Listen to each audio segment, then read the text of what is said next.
panel discussion. My name is Dr. Kimo Joseph. I'm head of UWI Open Campus, and it is my pleasure to have those of you who are listening to us live via DBS Radio and those of you who are in the auditorium with us at UE today at our live session of the panel discussion. The events in the park next door are just winding down, and so we are able to hear ourselves now. And so we thank those of you who are listening and have been waiting for us to make a start, and we are about to do that now. So I wish to call Miss Jaya Pending to the microphone to lead us in the national anthem. Miss Pending.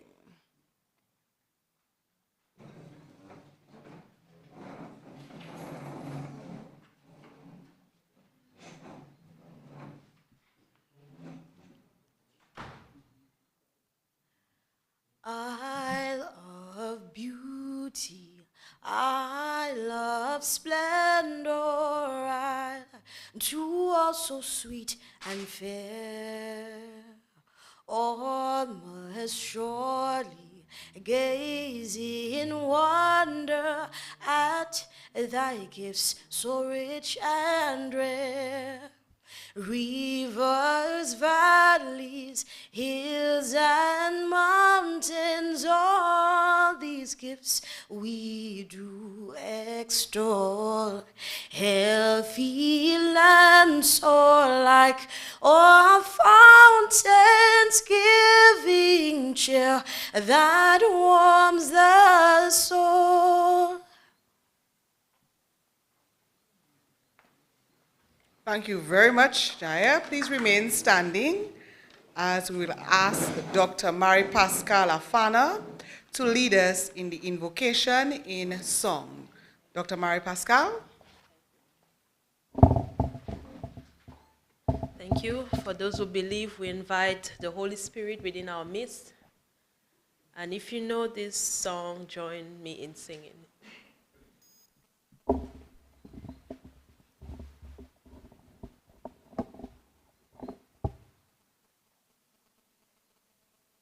Of course, we want to ask God to bless our panelists as they are about to share their experience and their knowledge. We ask God to bless this radio station, DBS, for organizing this event. We ask God to bless this beautiful island and its people. We ask that we be inspired in our discussion.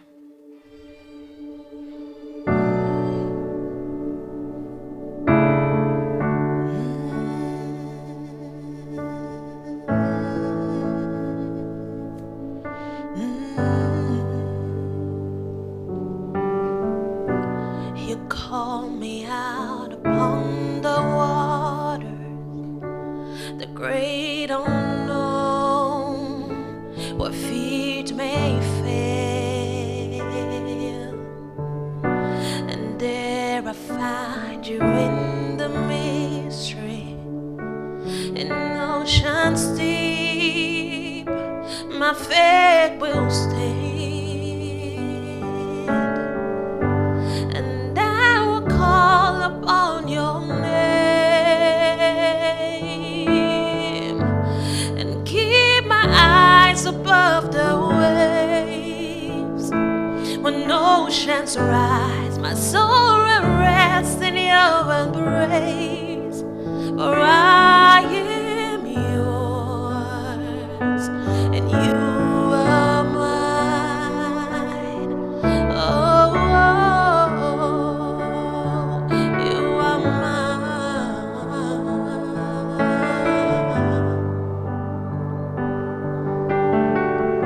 Your grace abounds in deepest waters. Your sovereign hands will be my guide. Where feet may fail and fear surrounds me, you've never failed, and you won't stop now. And I will call upon your name and keep my eyes above the waves.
waves. When oceans rise, my soul rests on your embrace. For I am yours, and you are mine. Amen.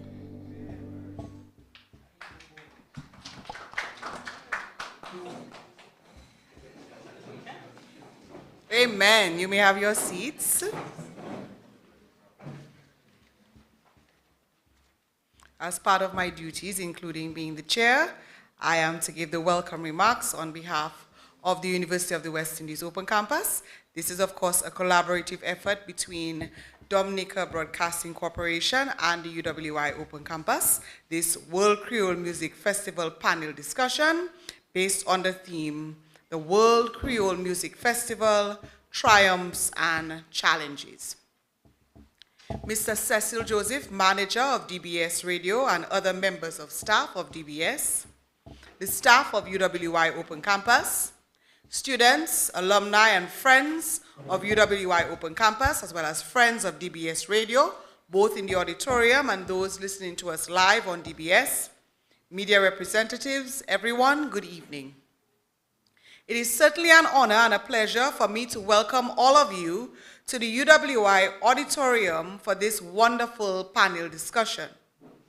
In this Simen Creole, it is indeed fitting for us to host this activity with DBS Radio that highlights the World Creole Music Festival. They say you never miss the water until the well has gone dry. And since Dominica has not been able to host the World Creole Music Festival for 2 straight years because of the COVID pandemic, as well as the years that we missed after Tropical Storm Erica and Hurricane Maria, we have certainly come to appreciate the value of the festival during the Independence season. Whether you attend or not, we must admit that the season just isn't quite the same without the World Creole Music Festival and all the fringe activities that come with it. What has been even more mind-altering for me has been the recent realization that other islands have their eyes on our festival, and they've had it on their eyes on our festival for years. We have a beautifully unique product that has grown and evolved since 1997. I still recall the plans and events for the very first festival. I was 15 years old at the time, and of course I was not allowed to attend. But my siblings bubbled with excitement as they discussed the upcoming acts. For months, almost every night on Mapping News, there was a Creole Festival segment. And I still remember the late Eddie Toulon and his team talking about the event on TV and on the radio. That was always the excitement of the World Creole Music Festival. It has always been an event that brings people together. Dominicans living all over the world come home for the World Creole Music Festival. People from all over the world come here and they take piece of us back to their homes from the World Creole Music Festival. Artists from all over the world perform on stage and showcase their amazing talent at the World Creole Music Festival. Our topic for tonight's panel discussion is the World Creole Music Festival, Triumphs and Challenges. It hopes to explore the aims of the festival from its very start by some of the people who were there from the very start. Our panelists are cultural officers, consultants, artists, band and events managers, all of whom know the business of festivals and have accepted our invitation to share their knowledge and experiences. We will begin with Mr. Gregory Rabes and his examination of the history of the festival over the last 25 years. Then, Dion Henderson will explore best practices from other festivals with the aim of providing space for us to look at what has been working in other places and how we can draw from the experiences. Thirdly, Maxine Arlene Esprit will focus on how we can use the festival to develop other aspects of our economy. Geoffrey Joseph will then present on the World Creole Music Festival's performer's perspective. Finally, Mr. Sobos Esprit will explore strategic directions for the festival. We are very privileged to have Mr. Dennis Joseph, veteran radio broadcaster, as our moderator for this evening. Thank you so much for agreeing to assist, sir. Your own valued experiences and contributions to the festival from the inauguration are certainly welcome. This panel discussion is part of the series that we have worked with DBS to collaborate on the occasion of the station's 50th anniversary. When Cecil asked us for help at UE, we have always made ourselves available. For one thing, I have never heard anybody say no to Cecil. It's a Joseph thing. You can't say no to a Joseph. Also, DBS Radio has been a good friend to UWI during my tenure as head of site in Dominica. I am from Lapland, and we maintain that if somebody has been good to you, you must do your best never to do bad to that person. UWI has come to depend on DBS to support our many programs and activities, and so the anniversary collaborations have been a wonderful way for us to show our own support to DBS. UWI is committed to its relationship that we have come to share with the radio station, and so I say to Cecil, Ivona, Kim, Stephen, Lynthia, Dean, and all your respective teams of people at DBS, that UE is proud of you and the work that you have been doing in our country. We know that it is not easy, but we, like the rest of the country, put tremendous faith in you, and we know that you take your responsibilities seriously. I'm also grateful to my own staff, Barry, Clarissa, Javid, Kidisha, Brittany, Lisa, Alex, Catherine, Lincoln, Coulson, and Jason, for their continued support in this and other activities and events. On behalf of UWI Open Campus, and in particular, the staff and students of the Dominica site, I welcome everybody to this event, and I anticipate a wonderful presentation. Thank you, and welcome to everyone.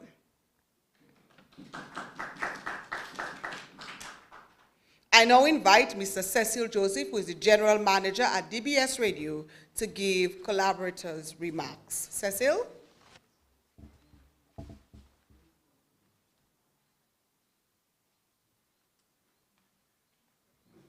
Good evening to everyone present. Good evening to everyone present. Thank you very much. Kimoon, I really want to say thank you for working alongside with the Nation Station to ensure that we continue in the education of our populace. Tonight, for me, is an important night. Very, very important amidst the siwo, the dance, the shouting, the loud noise, but an opportunity for us to discuss yesterday, today, and tomorrow in reference to the World Creole Music Festival. As I say that, I'd like all of us to stand for a minute of silence for our first events coordinator in the person of Eddie Toulon.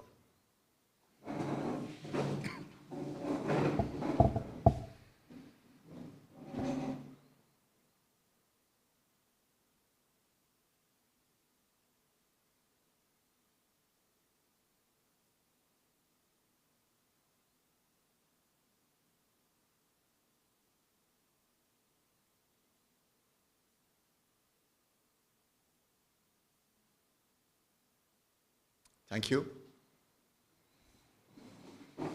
We all will agree that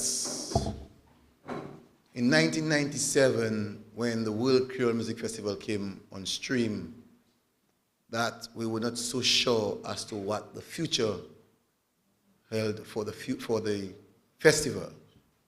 And we heard many people speaking of why not have it every 2 years. We heard people making mention, why doesn't it end at 2 or 3 o'clock in the morning? We have heard people make mention, why not only Kadas music? We have heard so many different opinions. Tonight, we have individuals who are here who are going to assist us in understanding the core value of the World Creole Music Festival. We are going to be discussing the triumphs and the challenges of the festival. And so, for me as general manager of this institution, DBS Radio, I feel proud that we could come up with an idea to continue the discussion, because we all know that in 1997, 1998, 1999, there was this component of discussion.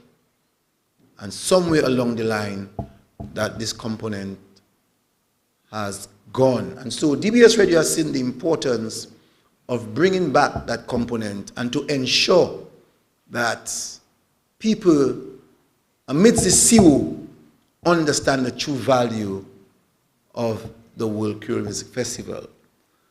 As I said yesterday in a discussion, that the first concept of the World Creole Music Festival that I got was in 1995 by my political leader, Rosie Douglas, who was of the view that we could take our musical genres and see how best we could work with the Francophone countries, more so that of Guadeloupe and Martinique, and to see how we could build that festival.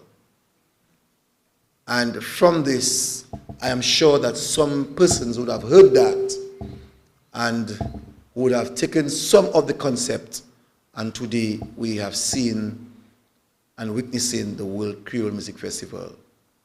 So I want to say to the listeners, the viewers, because we are also on YouTube and Facebook, that at DBS Radio, we are committed to educate and to inform. And so every year, DBS Radio will make it its business to ensure that amidst the sea that we educate.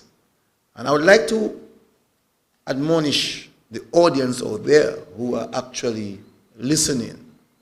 Let us take this discussion at its face value and see how best that we can coin and we can reach a common goal as a people, as a nation, for the World Music Festival. We have a responsibility as a people, we have a responsibility as a country to ensure that our culture, our arts, be known to the rest of the world. And through the World Creole Music Festival, we are seeing not only people visiting our shores, but are also evaluating what we give them in terms of our product, our tradition, our traditional dance, our traditional song, the concept of our independence. And I'm sure that if we can continue selling this to the rest of the world, we will continue to see that the immense spill off, financially and otherwise, into a beautiful country. So tonight, let us all relax, let us take in information, and let us ensure that whatever has been told to us, that we take it in good faith and move the World Creole Music Festival to the next level. May God bless each one of us here, and let's continue doing the best for a beautiful country, Dominica, and I thank you.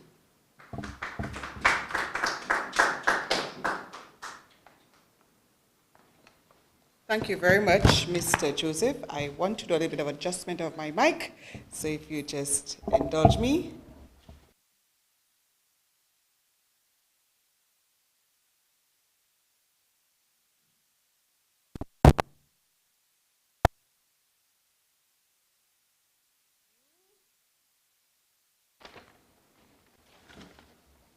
Okay.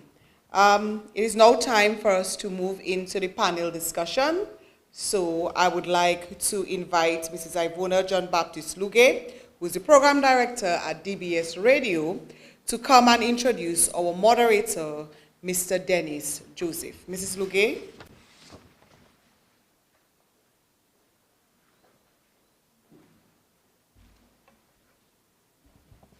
Thank you, Dr. Kimon Joseph. Let me say good evening to all here this evening. We see this as a partnership, and for this we are well pleased. I have the privilege to introduce a broadcaster par excellence, and I say this and I mean it with so much conviction. Dennis Joseph has and continues to play a very important role in broadcasting, and it is really an honor to introduce the moderator for this evening, Dennis Joseph. And I have a script, and I will go with the script. Mr. Dennis Joseph has been a broadcaster for over 40 years.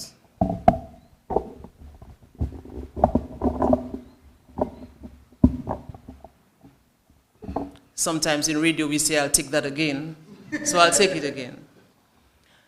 Mr. Dennis Joseph has been a broadcaster for over 40 years, and that's a lot. Before he started working in media, Dennis worked as an insurance agent and as a teacher. Throughout his career in radio, Dennis served as manager at DBS Radio in 2 4-year stints. He also served as manager at Kyrie FM and at Q95 FM. He was also a board member of the Caribbean Broadcasters Union, the CBU. Dennis Joseph enjoys music and served as the guitarist and manager of Gaylord's Power Union. He is an avid reader and enjoys reading for audiobooks. Dennis Joseph worked with the World Creole Music Festival from the onset. He conceptualized the festival's commission and sought for it to become the body that would serve as an umbrella for all festivals in Dominica. It is certainly an honor to introduce Dennis Joseph as the moderator.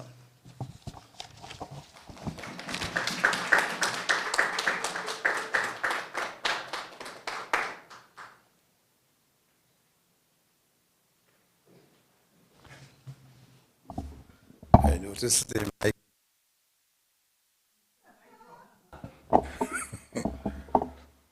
Thank you so much for the very generous introduction. It's not usual for me to get those kinds of introduction. So thank you so much. I accepted to be the moderator in this because I think it's important what's happening in the World Creole Music Festival. So ladies and gentlemen, brothers, sisters, all, it's good that so many of you have gathered here tonight to show interest in the World Creole Music Festival. And I was there from the beginning. In fact, the whole idea of a festival's commission was read. It was my idea that we should have a festivals commission, but it was taken from something, and I think Mr. Cecil Joseph put it well, that I heard Mr. Ruzi Douglas say. And I thought that was a very good idea, and I developed it and brought it to my colleagues, that we should have a festivals commission, not just for the World Creole Music Festival, but for all the festivals, a sort of umbrella. The main thing, of course, would be the World Creole Music Festival. Tonight we have the panelists, some people who have been blessed very early by the pastor. And if they're blessed, we expect to have very blessed discussion tonight. No animosity, no hostility. We're going to be discussing something which I always advertised for it a number of times, and I always said it was Dominica's signature on the world, and I meant it. This is something I invented, and I thought it was important because I think the World Creole Music Festival is ours.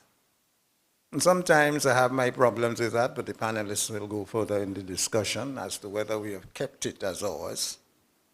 and whether we are not drifting a bit and perhaps allowing others to come in. As I see now on radio, I heard an important person talking about we're going to do it even better. And sometimes when you drift from your tree,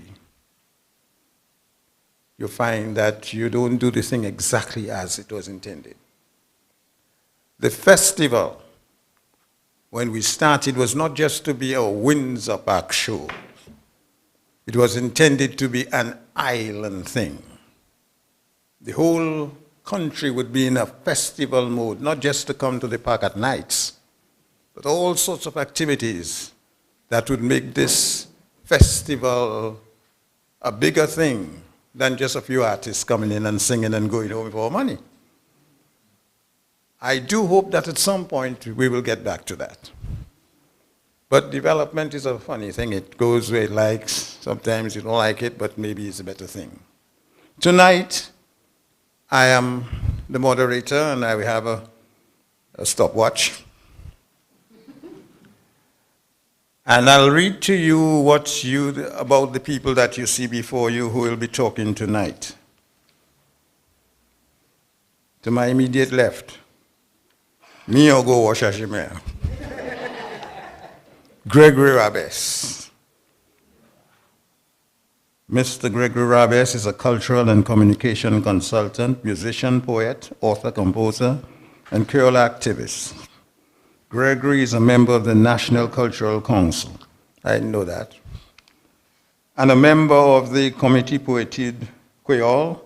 He's also a former consultant to the Cultural Division with responsibility for cultural projects. Gregory is a founding member of the Dominica Festivals Commission, now the Dominica Festivals Committee. Gregory has been involved in the research, documentation, and promotion of several cultural projects. He has received numerous awards for his work in cultural preservation, including the DFC Award of Excellence, DFC Recognition Award, the Golden Drum Award, and the Meritorious Service Award. Gregory Rabes.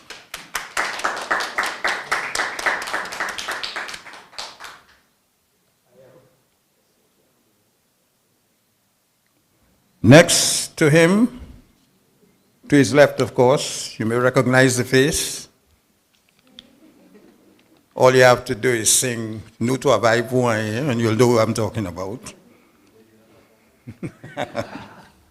That's Mr. Dion Henderson.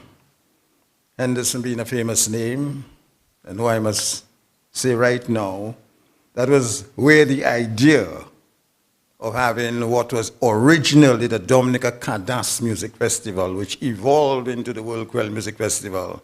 But the idea of the Dominica Cadence Music Festival was because of the work of Gordon Henderson. And his son, Mr. Dion Henderson, is the director of Alliance Française. He's an executive and artistic producer, a recording, sound and mix engineer, and composer. He studied modern music and music production at the American School of Paris. He also holds a diploma of performing arts, recording, mixing, and mastering. Dion has collaborated with numerous international artists. He lived and worked in Europe for over 25 years and has been involved in the music and entertainment industry professionally for over 20 years. He has organized many events, including the Martinican dancehall Raga Explosion in Dominica in 1995, which featured top reggae and dancehall artists from Martinique and the Caribbean.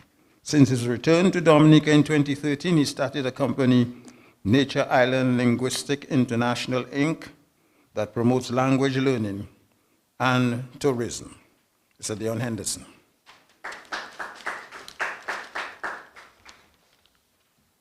Next to him, the only lady in the group, balancing, you know, she's in the middle. And I may say a very, very good representative of women in Dominica and the work that women do. I always have said before, if you have to do a project, get some women.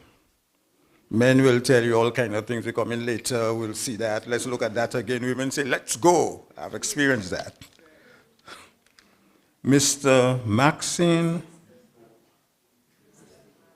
Mrs. Maxine Arlene Esprit's career as a professional has spanned work across several industries, including manufacturing, tourism and hospitality services, destination tourism, the cultural and creative sectors, humanitarian and development work. She studied development economics at UWI-Mona and Arts and Cultural Enterprise Management at UWI St. Augustine. Maxine is a performance musician who has worked as a backup vocalist, lead singer and band manager, public relations support and event organizer. She has worked at the Organization of Eastern Caribbean States, that's the Export Development Unit, EDU, in the area of cultural industries development. Maxine served on the production team of the first ever Creole in the Park in Dominica. She was also involved in the World Creole Music Festival from inception as market assistant at Dominica Brewery and Beverages Limited, one of the key sponsors of the festival. Ladies and gentlemen, this is Maxine Arlene Esprit. Mrs. Yeah, I know, I'm stumbling over words. Mr. Geoffrey Joseph, who I know very well. As a boy, he'd climb my step to look at my instruments. And he'd tell his mother all these things he saw. So he has been interested in music for a long time. Now, Mr. Geoffrey Joseph is the Assistant Controller of Inland Revenue Division's Large and Medium Taxpayers Section. He's also a musician and is currently the manager of TK International. Geoffrey studied business at Clifton Jubilee Community College.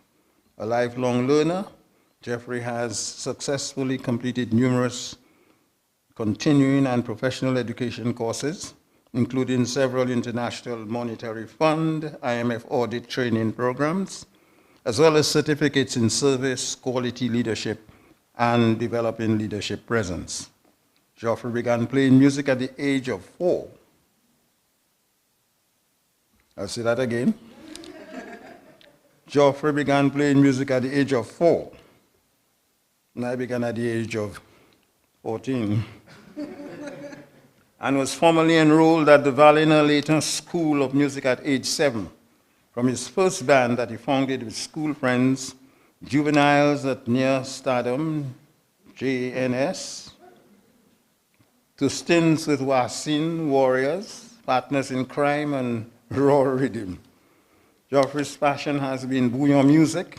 He has been part of TK International since 2004 and served as a key person on the band, as a keyboardist and background vocals, and is now the manager and administrator of the band. Mr. Geoffrey Joseph. And last, the one at the extreme left of everybody is Mr. Sobers Esprit, who I know very well and has been involved in the World Creole Music Festival for a very long time. I don't know if he's still involved, but certainly he should know a lot. And Mr. Sobers Esprit is a development specialist. He has over 40 years of experience in cultural development work in Dominica and the region, having worked in popular theater, cultural administration, theater, film, and media development, and the development of cultural industries in the OECS. Sobers is a founding director and one of the leading figures involved in the establishment of the Dominica Festivals Commission, which created the Dominica World Creole Music Festival in 1997.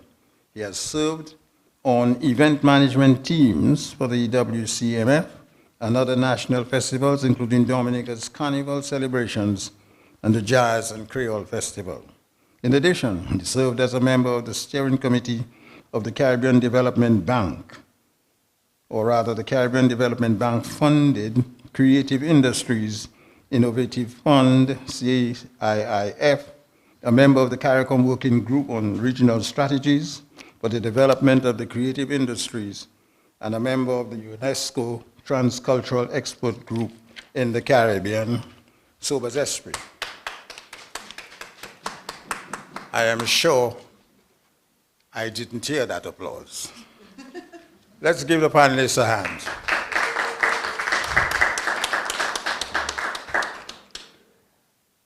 Now, we begin. And first of all, we have to address all of us is the panelist, Gregory Rabes. The microphone is yours.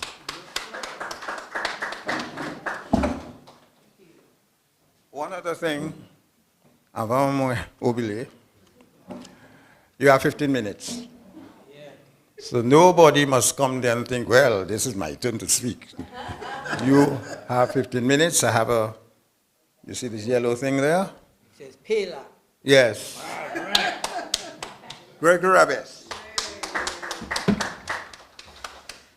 Ayahora. Ooh, boy. That's Kalinago for thank you, merci, thank you, gracias. Shasha, Chinese. Yeah, okay, so my task is really to open bats, as they say in cricket parlance, and to get the ball rolling on tonight's discussion. So, again, greetings to all the audiences on various platforms, on radio, online, and so on. Of course, we have the organizers, DBS manager and staff, the UE head and his respective staff,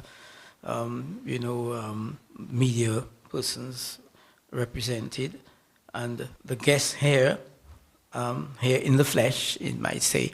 And let me just pay a special salutation to Ophelia, wherever, and Mark is here, and of course, our thoughts and prayers are with Ophelia. As a luminary, a visionary, he has played such an important role, especially for the empowerment of women in the sort of modern day genres of Creole music, which form the bedrock foundation in terms of the musical content of the World Creole Music Festival. Okay, so my presentation will focus on the following. A bit of the historical antecedents, the context in which the World Creole Music Festival emerged, what was happening in Dominica and elsewhere at the time, which sort of gave birth to this festival. A bit of the origins of the concept, the sort of initial discussions that were being floating around and so on, which led to that, and what some of the high points over the years during the last 20 odd years of the festival. Okay, so the first edition of the festival, just for the record, was held in October 1997 on the sports grounds of the Dominica Grammar School next to the present-day Windsor Park Stadium. And it was dubbed as 3 nights of pulsating rhythms, and there was another tagline called Musique à nous, so music. Of course, on the lineup was signature bands of the Creole zone countries, Tabu, Combo, Magnum Band, the luminaries in terms of compa, cadence, calypso, and so on. And of course, the organization behind that was the National Development Corporation, headed by Sheridan Gregoire, through the new entity called the Dominica Festivals Commission, which Dennis mentioned. And of course, with the financial support of the government of the day, that was the United Workers' Party government, and in particular the Finance Minister, Julius Timothy, and several other critical private sector entities led by Digicel. And then under that leadership of the Executive Director, the late Eddie Toulon, the level of organization of the first edition was world-class. The band lineup and media coverage, excellent. And this level of organization and coverage and the buzz and the excitement that revolved around the first edition of the Creole Festival set the stage and the standard for the future editions of the festival. So in other words, we had to keep up that standard. We couldn't allow it to drop. Okay, so that initial foundation festival, or edition of the festival, really created and set the stage for what was to come. So how did we get there in terms of that event in 1997? So that's where we come to sort of what is happening, well, what was happening in Dominica and in the Caribbean and in the world at the time. First of all, we must recognize that the creation of a Dominican genre called cadence calypso by the group Exile One and popularized by a range of Dominican bands was a major factor leading to this sort of genesis of that festival. And consequent to that, the rise of various Creole genres of music, notably compa, zouk. Cadence calypso was the foundation here. Compa, zouk, and then out of Africa we had soukous. Okay, so the immense popularity of those genres allowed to develop or to have what you might call musical content or bands, a range of top-rated bands to provide content for the festival, the Creole Festival. We saw also the emergence of a Creole music industry in line with all those popularization of the genres which I'm talking about here, with all the numerous bands, but not just the bands, individual artists, promoters, you had beginnings of concerts, lots of recordings, emergence of videos, music videos, paraphernalia, and so on. So there are beginnings of a sort of an industry happening around Creole music at the time. In Dominica itself, we also saw another very important development, which is the emergence of the Creole movement, and the whole idea of Creole month, the Creole season, Journée Creole, so that, and the work of DBS Radio from the 70s as well. So that whole Creole movement, and also what was happening internationally in terms of Banzil Creole. So the whole idea of increased awareness of the idea of Creole. So all of that, you might say, were part of this sort of ambiance, things that were happening. We also saw at the time the rise of festival tourism as a major aspect of the tourism product, and the comparative advantage that the Caribbean has or offers in this regard. And at the same time, we also had Dominica, the governments at the time, from the Freedom Party through to the United Workers' Party and beyond, making attempts to diversify the economy, because in the 90s we had the banana bust. We had a boom in the late 80s and we had the bust in the 90s. So in line with the bust, the successive governments sought to diversify the economy. And hence there was an increased focus on tourism on one hand and the provision of services on the other. So with that increased focus on tourism, here comes the festival now as conceived in that respect as what it can do for tourism. Which now takes me to the idea of the concept behind the festival. The whole idea of the festival, the music festival, really began to take root in earnest in the early 90s. Okay?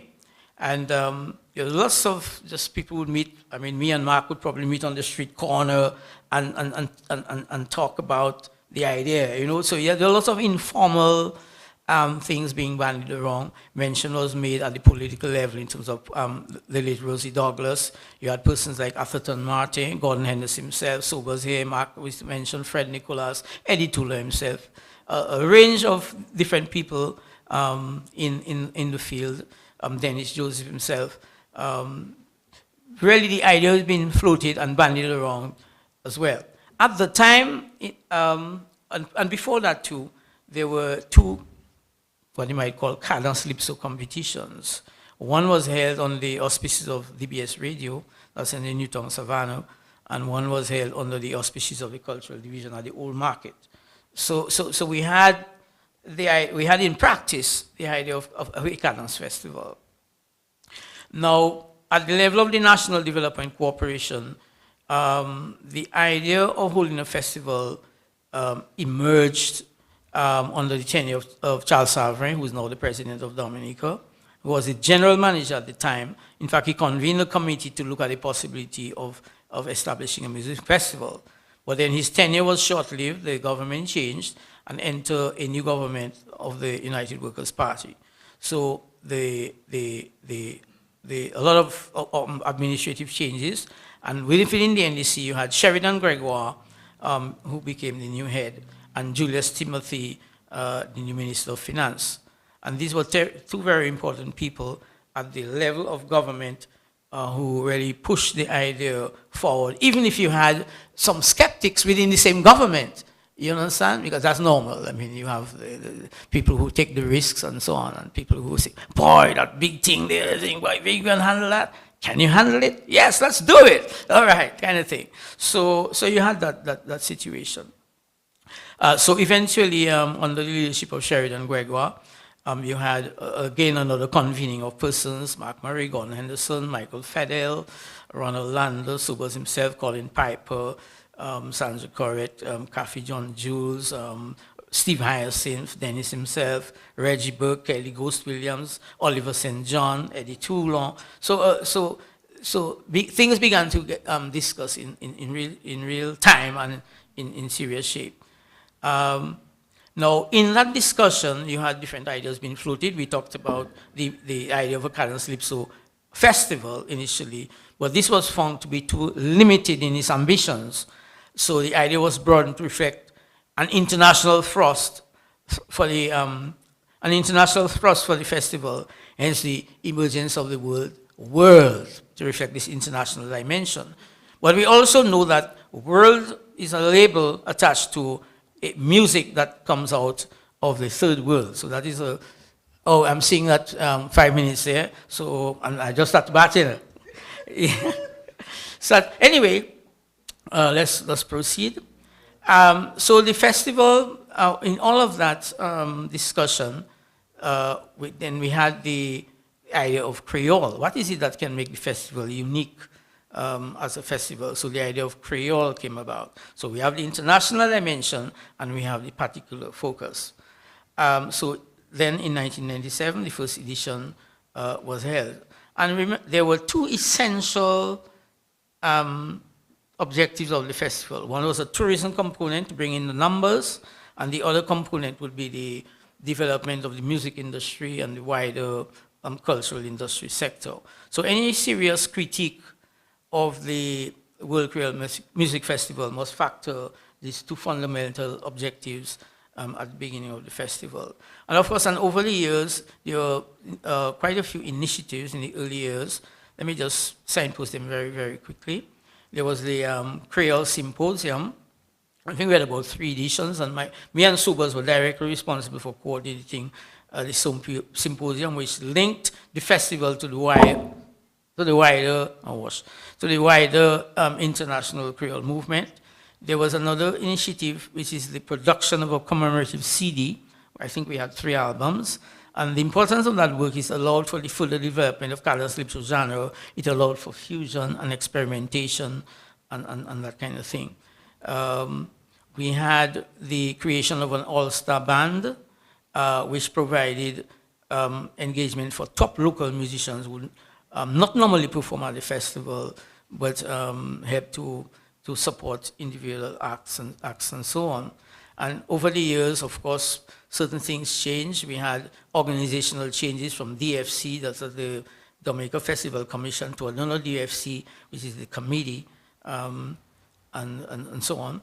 And then we had an evolution over the years of the service provision, which is lights and sound and all of that. So we had the evolution of media coverage as well over the years.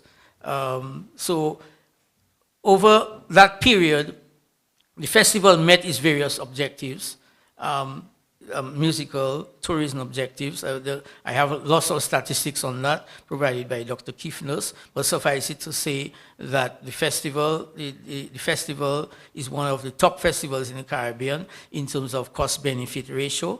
According to the figures, it's 9-1, compared to Trinidad Carnival 7-1, St. Lucia Jazz 9-1, and the Crop Over 2-1. So the festival has done well. It has generated lots of fringe events over the years. And I think these also signal some of the triumphs of the festival. Other speakers will elaborate on some of those other aspects of the festival. Merci en pile, merci en shy, merci en low, I horror.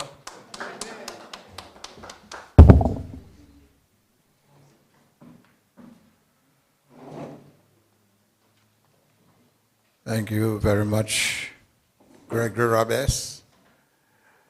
You did it well, 13 minutes and 35 seconds. I take my jobs seriously. Next, somebody very important who has been in the music business, who is the son of one of our great musicians, Gordon Henderson. Please welcome Mr. Dion Henderson.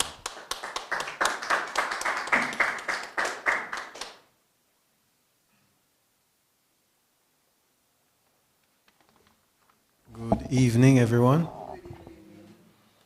Mr. Moderator, I think I'll be under 30 minutes, right? I'll try my best.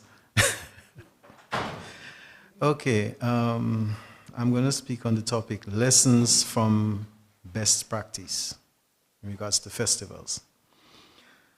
Festivals come in many shapes and sizes. The first globally known music festival was called Woodstock, and it took place in the US in 1969.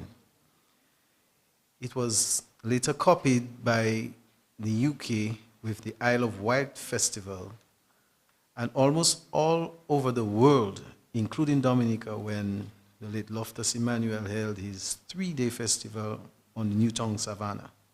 I think there are people who remember that. When the organizers of Woodstock attempted 25 years later in 1994, a second edition, it was a dismal failure.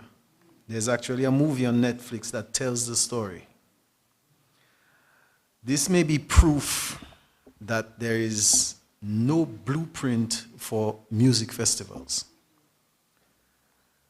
Music festivals eventually were scaled down in size in terms of moving from crowds of 500,000 people with everyone staying on location for a whole weekend to crowds of about 15 to 20,000 people a night, but with patrons going home about 2 a.m. every morning. We would say that the hippie days of protesting the Vietnam War, that was over. There is more manageable practice that was adopted in Jamaica when the reggae music became a global phenomenon with a festival called Reggae Sunsplash. Reggae Sunsplash was a tremendous success for 19 years. But it was not profitable and it was forced to stop. The question is, why would a successful festival be unprofitable? Reggae Sunsplash was financed by private funds and depended mainly on gate receipts.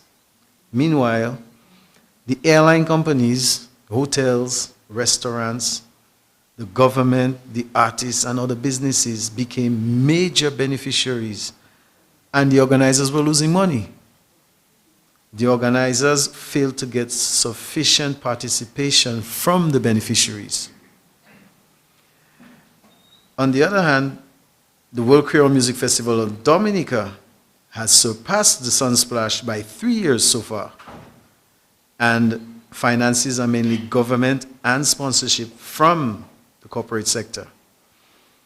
Jamaica maybe have something to learn from Dominica. Only, the practice of government-controlled festivals need to be studied soberly to reveal the pros and the cons. While Jamaica had a reggae festival with its indigenous music, St. Lucia, for example, chose to launch a jazz festival to attract jazz lovers from around the world.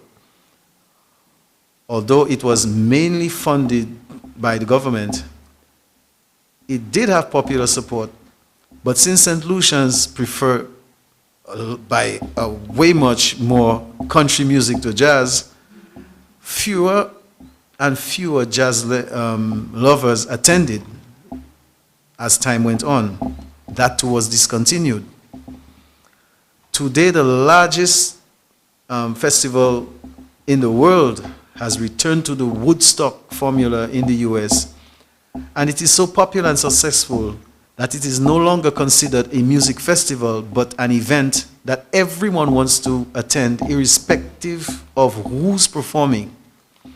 That festival or event is called Coachella, that is built on a reputation of quality entertainment.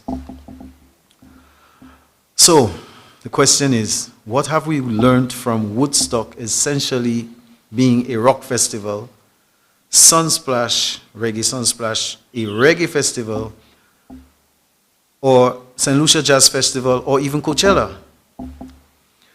We may conclude that music festivals were developed by trial and failure, and that music lovers with common interests must be identified. Had government and the private sector joined forces with the organizers in an equitable way, maybe Reggae Splash would still be a major festival today. As I previously mentioned, Jamaica may have something to learn from Dominica. Thank you very much.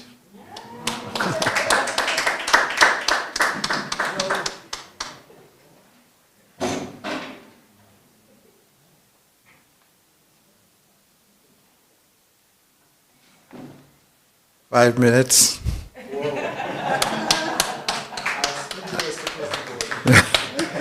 You must have done that on purpose. Just sat down there, easing back. Thank you very much. We're moving very well because, I thought we'd have a lot more. Yeah, I had my thing ready. I could use it. But I do agree with the Woodstock idea, the Woodstock thing that you said. Actually, it was done, if you recall, or if you know, on a very rainy weekend, and everybody was rolling in the mud. But from that came the love people, the flower people. Yes, the hippies. Now, in fact, I once had a song on hippies, It was called Hippie Garbage. That is the days I used to write songs, and Breaker sang it. Now we move on. The only lady on the panel, and we expect exciting things from her. We expect she'll get us to be really, yeah? I do not want to introduce her too highly so that she'll disappoint you, but she won't. Mrs. Maxine Aline Esri.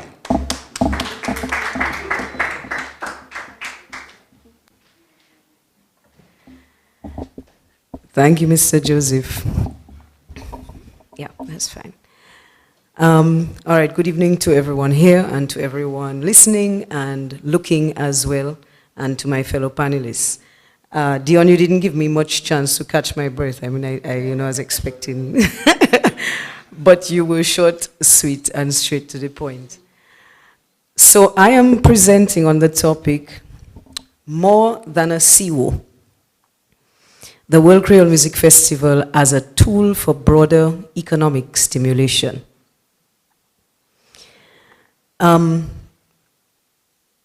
Our prior presenters would have basically told us, particularly Gregory, Mr. Rabes, given us a sense of where the festival came from. The festival and festivals in general as experiential products that can form part of a diversified tourism portfolio as event tourism attractions that will draw local, domestic, and international attendees to specific destinations during specific time periods.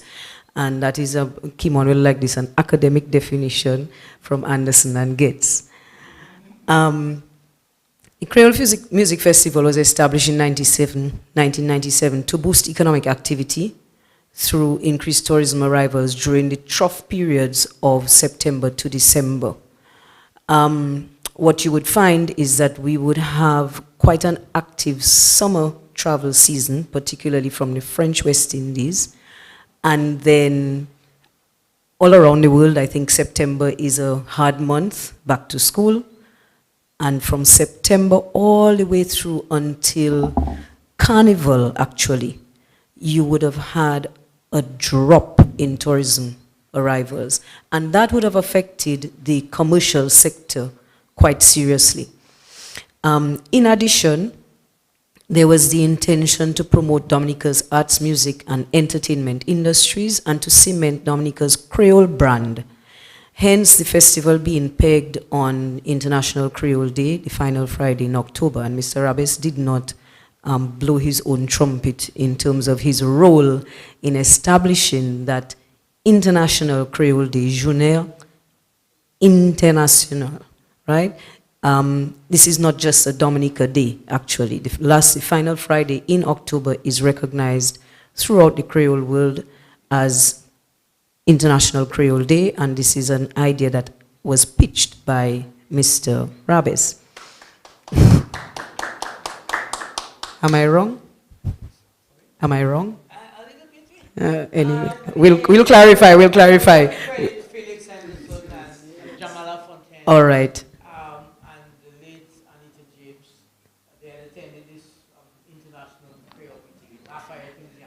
Okay.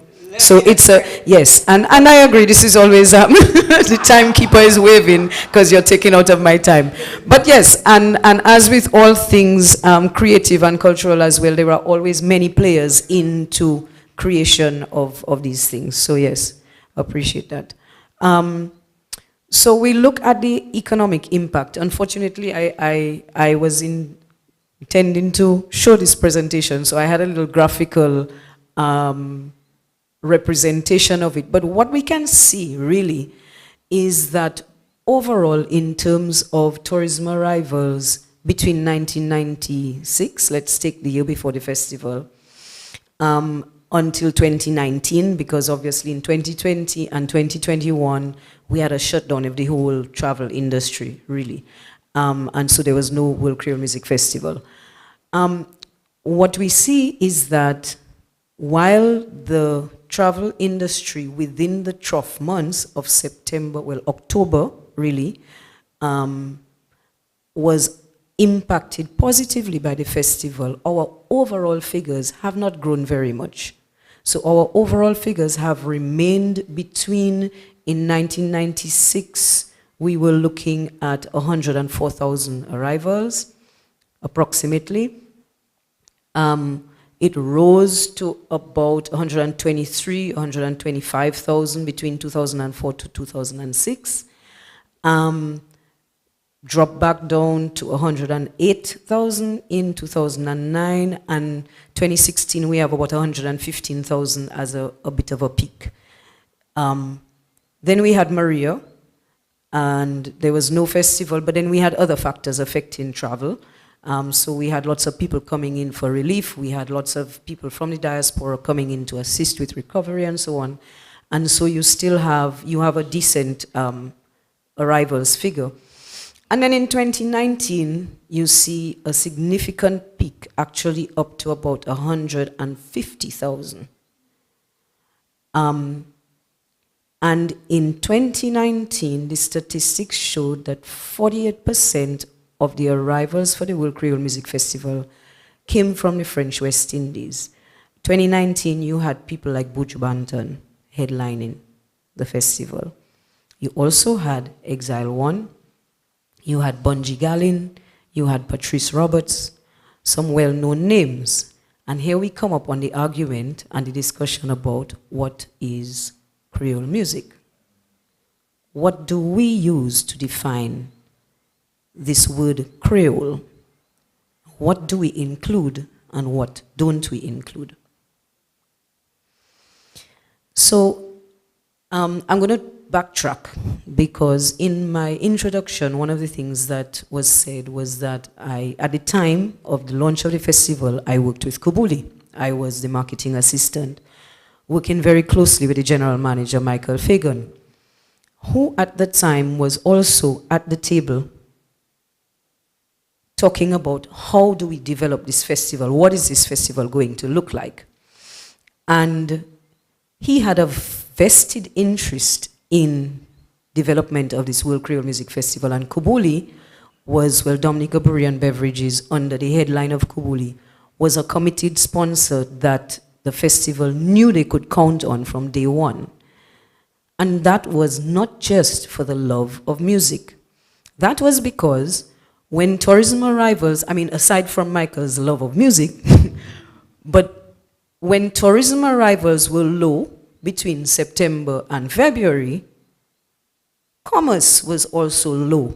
The entire economy suffered from a lack of impetus and movement.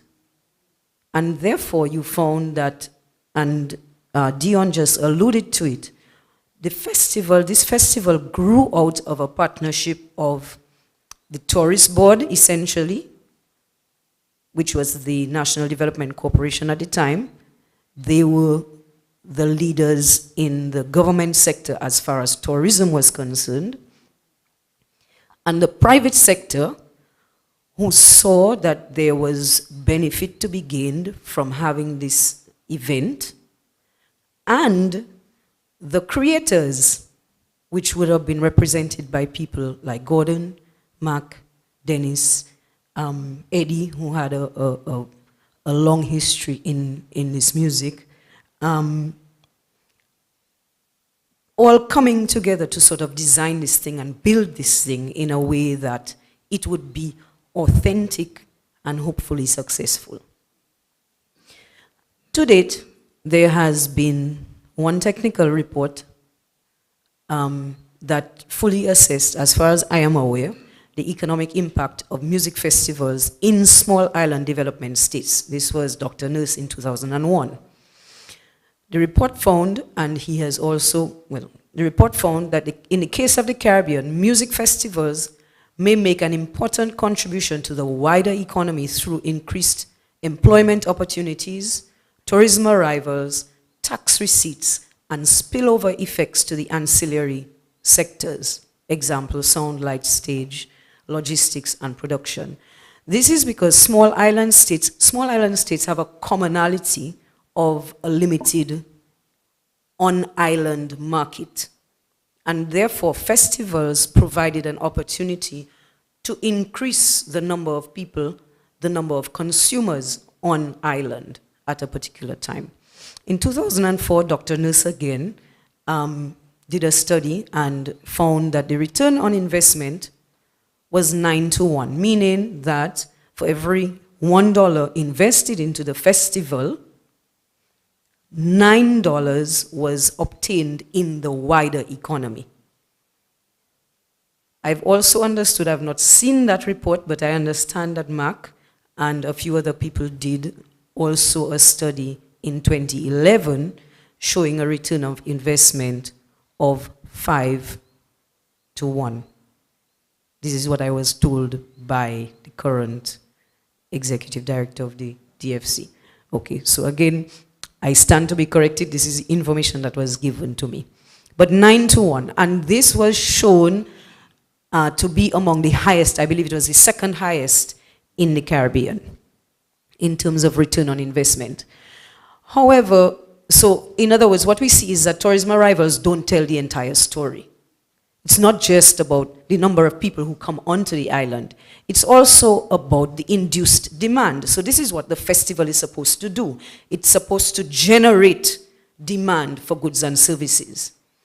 It is an event or a set of events that will then affect accommodations. And in Dominica, we are unique in a way that the majority of our accommodations are locally owned.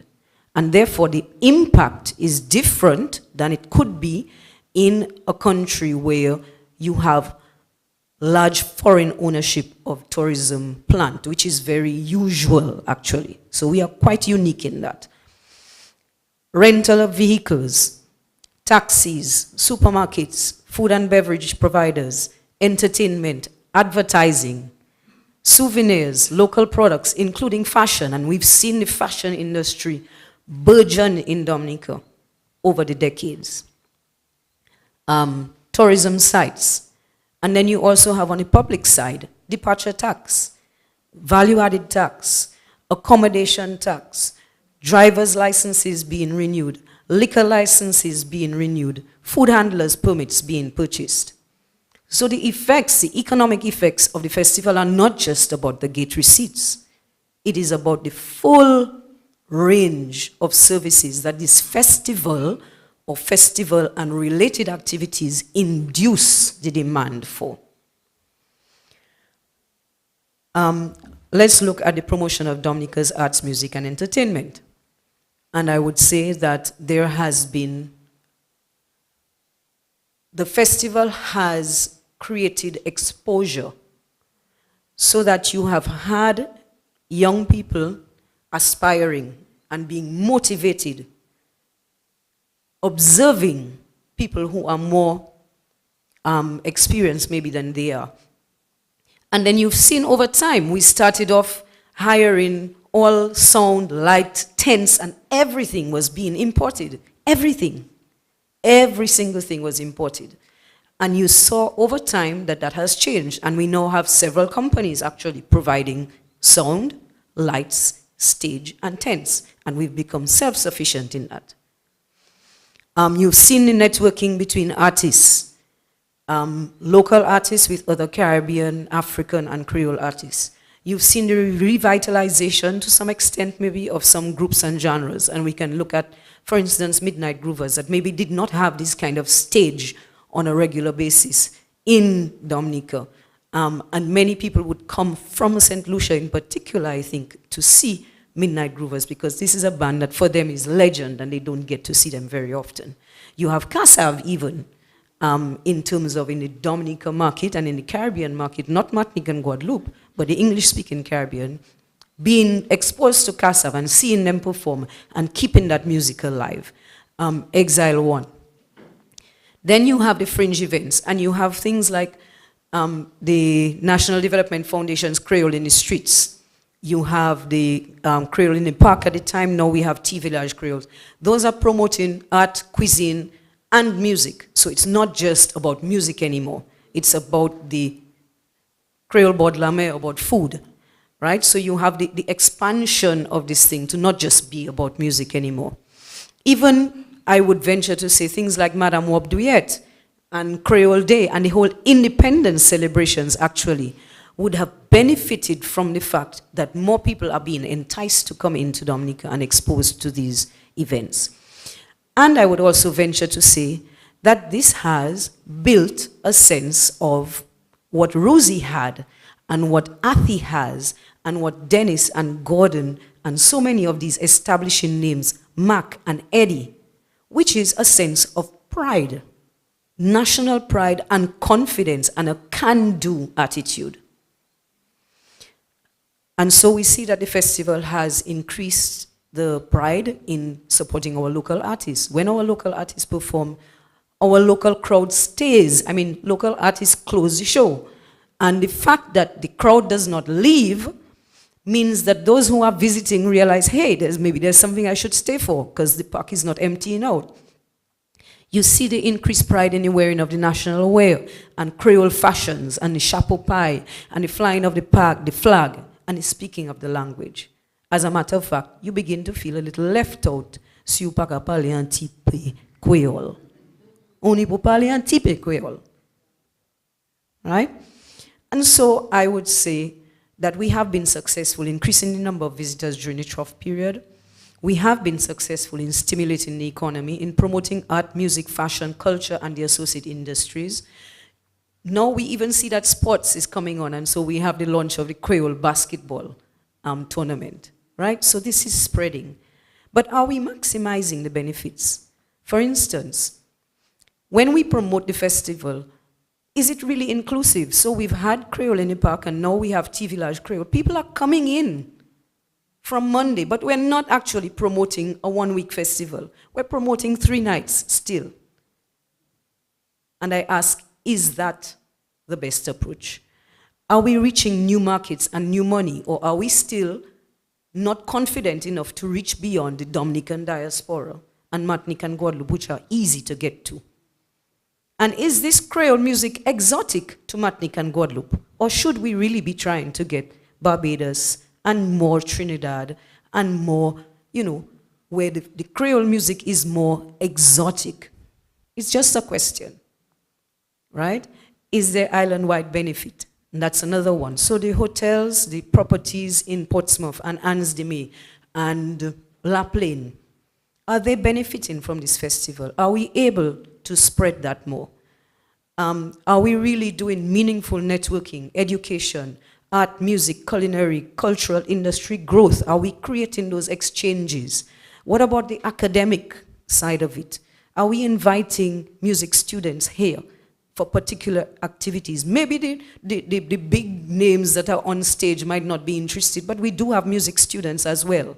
And how do we expose them to different things and build their confidence and their motivation and their desire? How do we spread the bread? So I just ask, what next? How will we hold up against this new competition that's wanting to rear its head? Are we losing the essence to chase the numbers?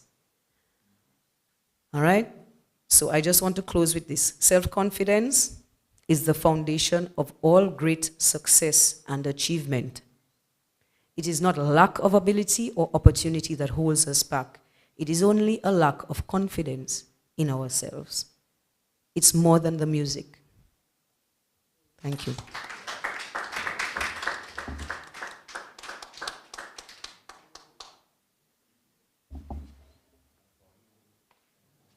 Thank you very much, Maxine. I was almost reluctant to stop you.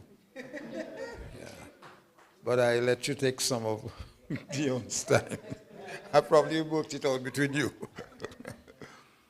But you did say something which I have been always saying. The festival is not the Windsor Park. It must be Dominica. It must be La Plaine interested, and so we're going to town to see some artists, but they must have a heart to play.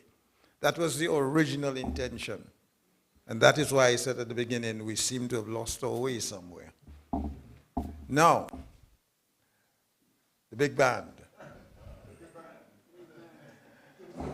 Ladies and gentlemen, brothers and sisters, yeah, Joseph, you can't say no to Joe.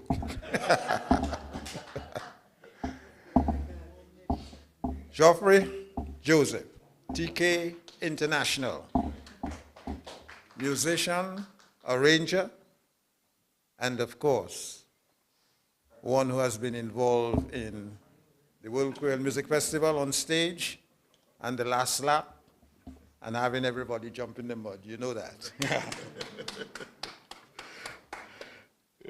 All right. Good. Well, good evening, everyone. Let me start off by thanking God, DBS Radio, and the UWI for this unique opportunity to present among such an esteemed panel. I think my presentation is very timely as well, as I'm just coming from a song check for the Creole Festival. I was asked to present on the performer's perspective of the Creole Festival. So my presentation will surround my experience over the years. So I'm going to start by sharing my perspective and my own personal experiences, as I said, of the World Creole Festival, which I dare say may also be a parallel testimony for many other musicians, bands and artists of my era. Back when the internet was a distant reality and cable television was a 13-channel option box, the chance of an aspiring entertainer to view an international act was reserved to the privileged few who had the opportunity to travel or had the means to attend a local showcase. One would hear of the prowess of Kassav internationally and discuss the excitement of the few shows held at what was Carnival City or Harlem, as was discussed. A documentary or two may be aired on television, giving some insight into the lives and workings of these mega stars. But after these 60-minute clips, the excitement dissipated and your environmental reality crept back in.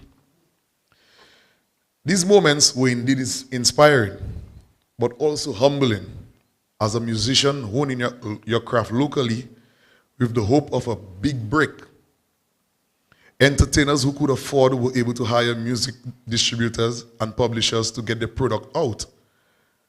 Then suddenly in 1997, all our dreams seemed to become true. Here was an opportunity to meet, greet, interact, study, and perform with our hero acts. Here came a festival which included as part of its mission an opportunity to showcase us on a world stage. The lineup was a mix of talent that rattled the nerves of the inexperienced. It forced the timid to expose themselves in a manner like never before. I recall my very first show on a World Creole Music Festival stage back in 2001. As a member of the now defunct Raw Rhythm International, we started our presentation with a skit. And when the stage lights came on and the crowd was evidently gasping for a world-class performance, I froze. The band started the intro and my brain, eyes, fingers did not flinch. The true magnitude of such a festival hit me square in the chest. This accomplishment, though, of a young entertainer to be on a world stage raised my professional value. I now viewed myself as an international musician. The same can be said for Triple K Band. Our first outing on the big stage was in 2003. That opportunity forced the band to hire additional musicians and think of choreographed dances, to name a few. Before the big stage, anything was anything. But now we must match the caliber of entertainers on the lineup. We quickly learned thereafter that the stage, though local, was not a fait accompli for all local acts. You had to work your way up and also work to keep your earning. In 2004, we were not on the cards. And we were also an extremely late addition to the 2005 lineup. Almost seen as an oversight, it taught us humility in the business. And unknowingly was the further international break that we were looking for. Thanks for the interlude. The many fringe events of the festival, which are dominated by local acts, created a whole new lucrative festive season for entertainers who otherwise would be back to normal routine following summer tours. I recall that it was at the presentation of Creole in the North, coupled with our exceptional Creole Festival performance later that Sunday evening, that caught the attention of the promoter of the Antillean Music Festival in Hoogstraten, Belgium. He immediately connected with our management, through DFC of course, and as is widely expressed, the rest is history. All the boyhood dreams of Triple K Band members were now coming alive, touring Europe, North America, and a host of regional territories. Though it was not our first rodeo, it was a pivotal moment in our careers, which was undoubtedly rooted by our presence at the World Creole Music Festival.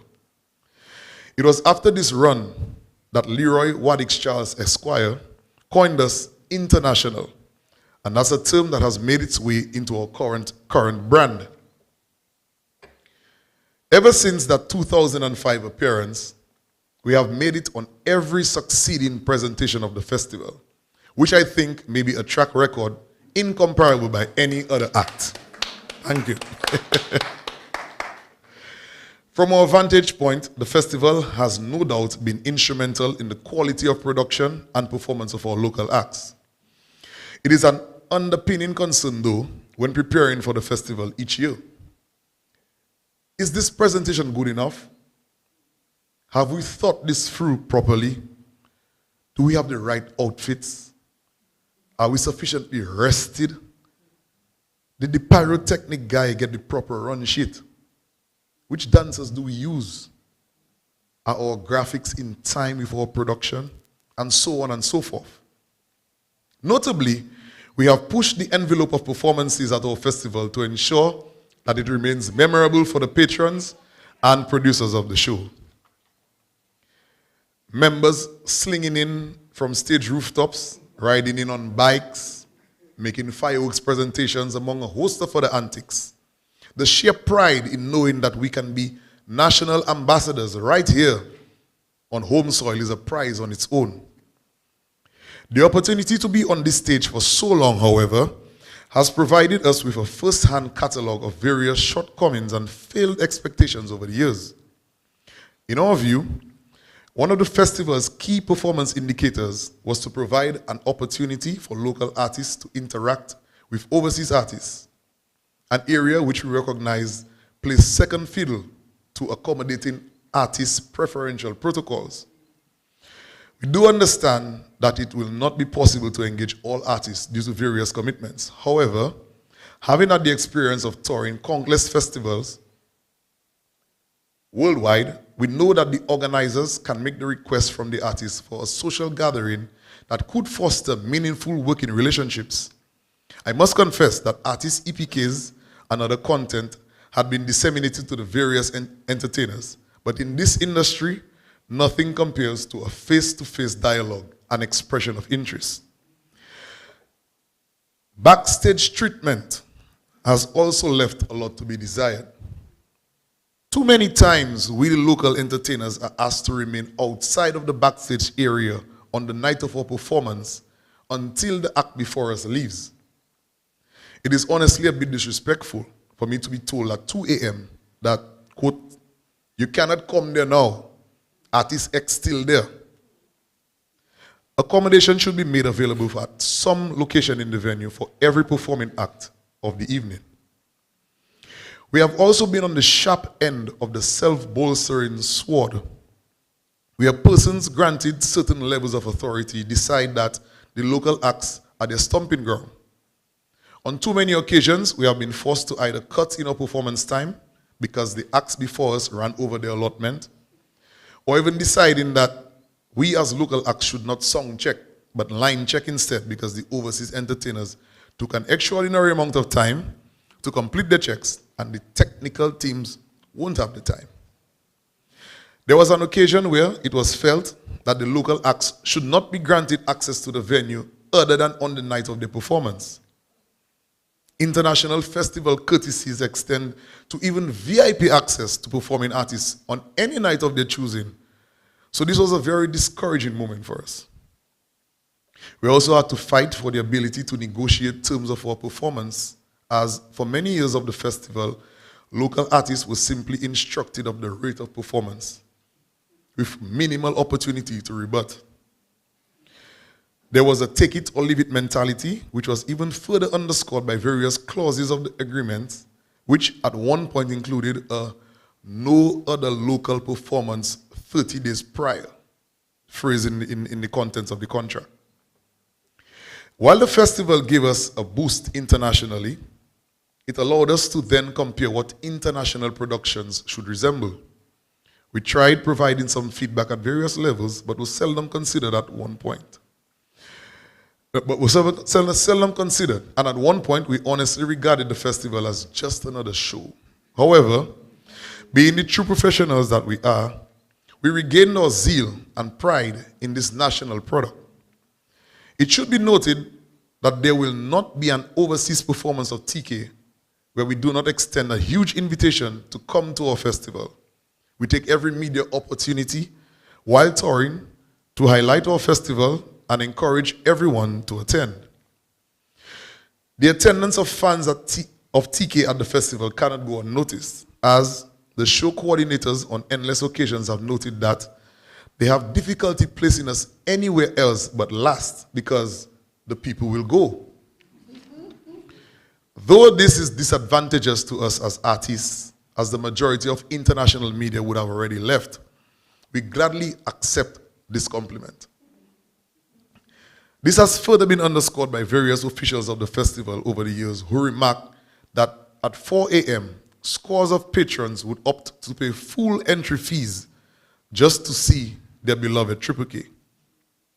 So in closing, we must say thanks to the government of Dominica for continuing to invest in this very important product, not only for its macroeconomic impact, but also for the very many positives that this festival brings to our entertainment landscape and our culture. Thank you.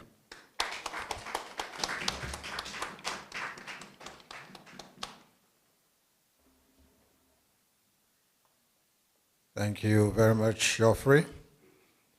Please give him another hand, you know. Music, I've been a manager on the road some years when the Gaylords ran, and it's not easy. It's very difficult, in fact. It's not just playing, it's what happens in between. You've got to keep a band together. Women get involved, partners get involved, and those who want to say, don't worry, that manager, he's taking all your money, kind of people, bad talking. And so you have to keep the band together. But there's one thing you said which reminded me of something when you went to Martinique for the first time. I've been accustomed to playing under these kind of lights. I used to play the guitar, lead guitar, solo guitar. And the manager of the lights came to me and said, well, came to the band and said, who's starting? I said, myself. You starting? Yes. I thought that was okay. Then the time came for us to start. I looked down at my guitar and suddenly all my fingers were fully alight. And I couldn't believe what was happening. So I froze. Now, last, but certainly not least, we know him very well. You have heard his name. It was given to one of the great batsmen of the West Indies. They copied it from him. Sobers Esprit.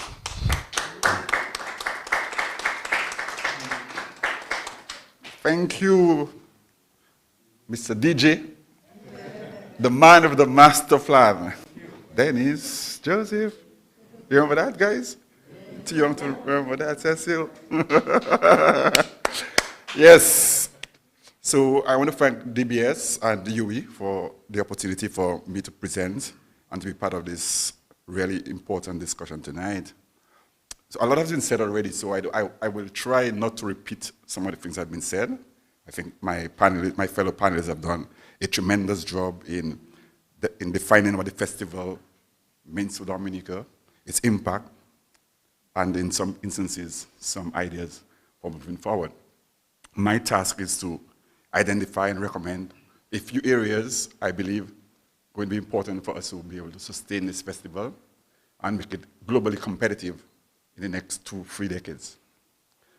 The first point, though, I want to raise is that from the onset, it was recognized that the festival was going to be a state-sponsored event, okay, where the state was going to invest, and the success was going to be determined not by the gate receipts, but by the overall impact on the economy, the society, and the arts and culture. So I think we need to underscore that.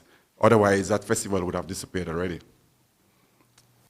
I remember we used to charge, what, $75 a ticket? And even today, after 25, 26 years, I think the gate price is what, $175? Or a little less than that? $150? Yeah. So, so if you multiply that by 10,000 people a night, and the acts you have, no, there's no way you can make money. So it was important for us to realize the government support and the government continued intervention in making sure that this festival we were able to sustain it. Okay, so that's a few quick pointers. So one, recognizing that the W.C.M.F is a key pillar of Dominica's tourism product offering. I think that's been established. The W.C.M.F has helped to brand Dominica and broaden the brand identity of Dominica as a major tourist destination.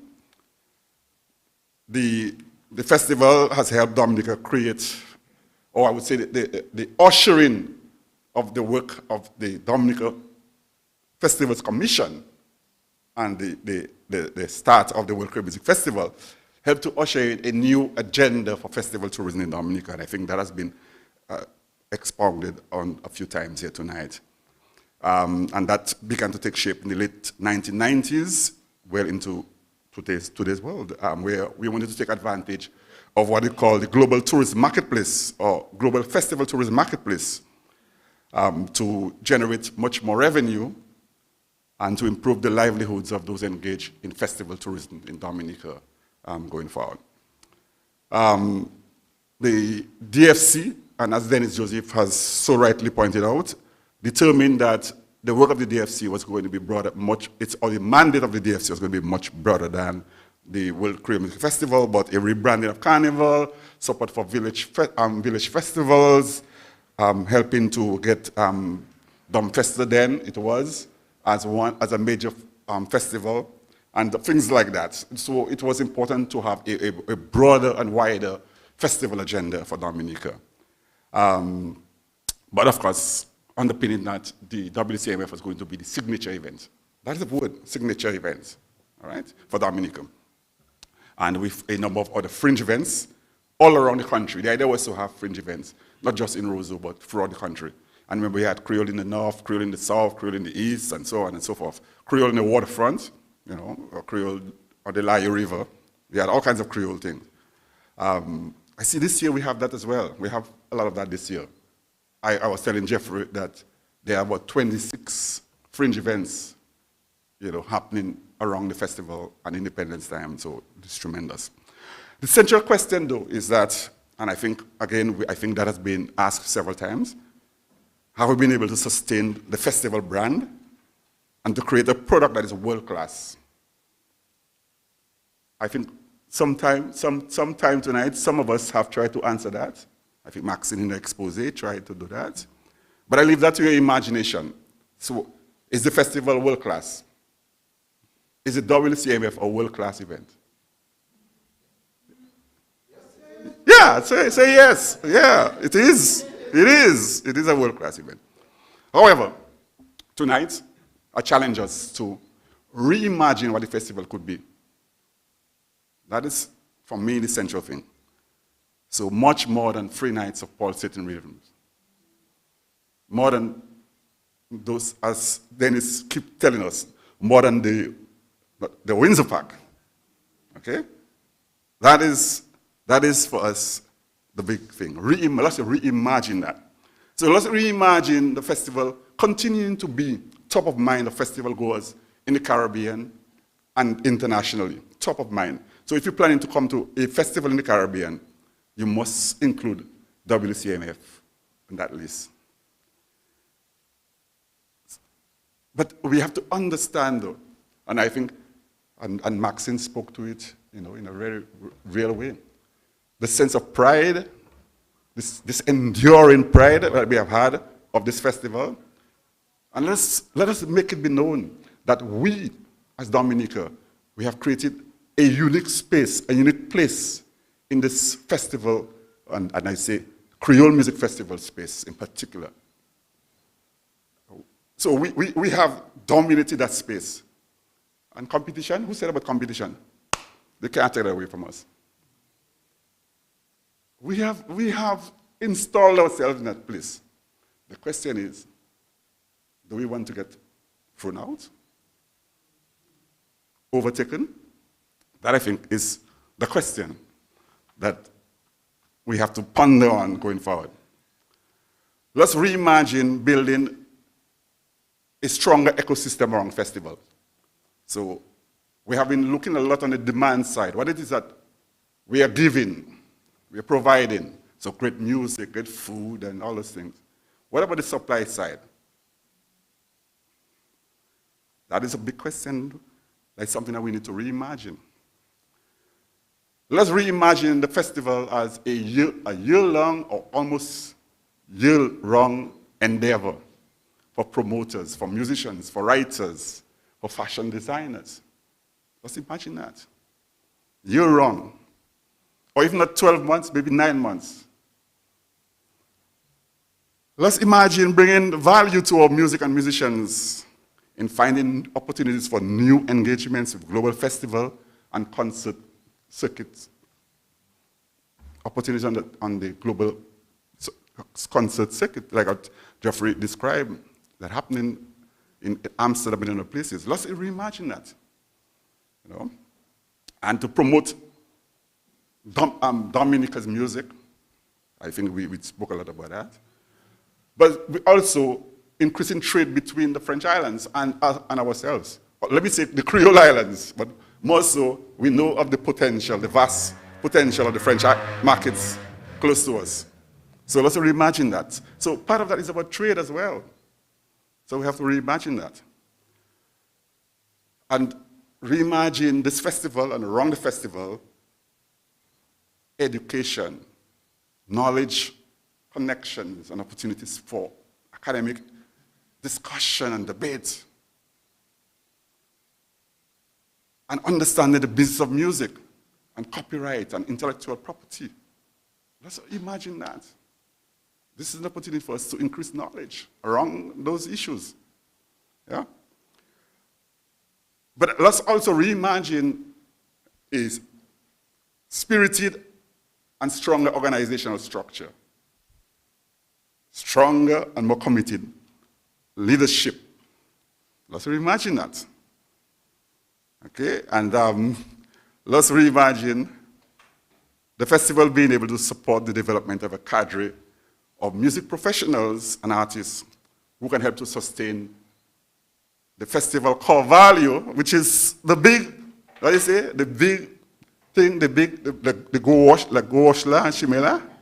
Yeah, this whole thing about the core value of the festival, this Creole thing. Let's think about that. So here's some ideas that I have. I'm going to push forward. So I'm just going to throw them to us here tonight. So one, this whole idea of definition of Creole. What does it mean?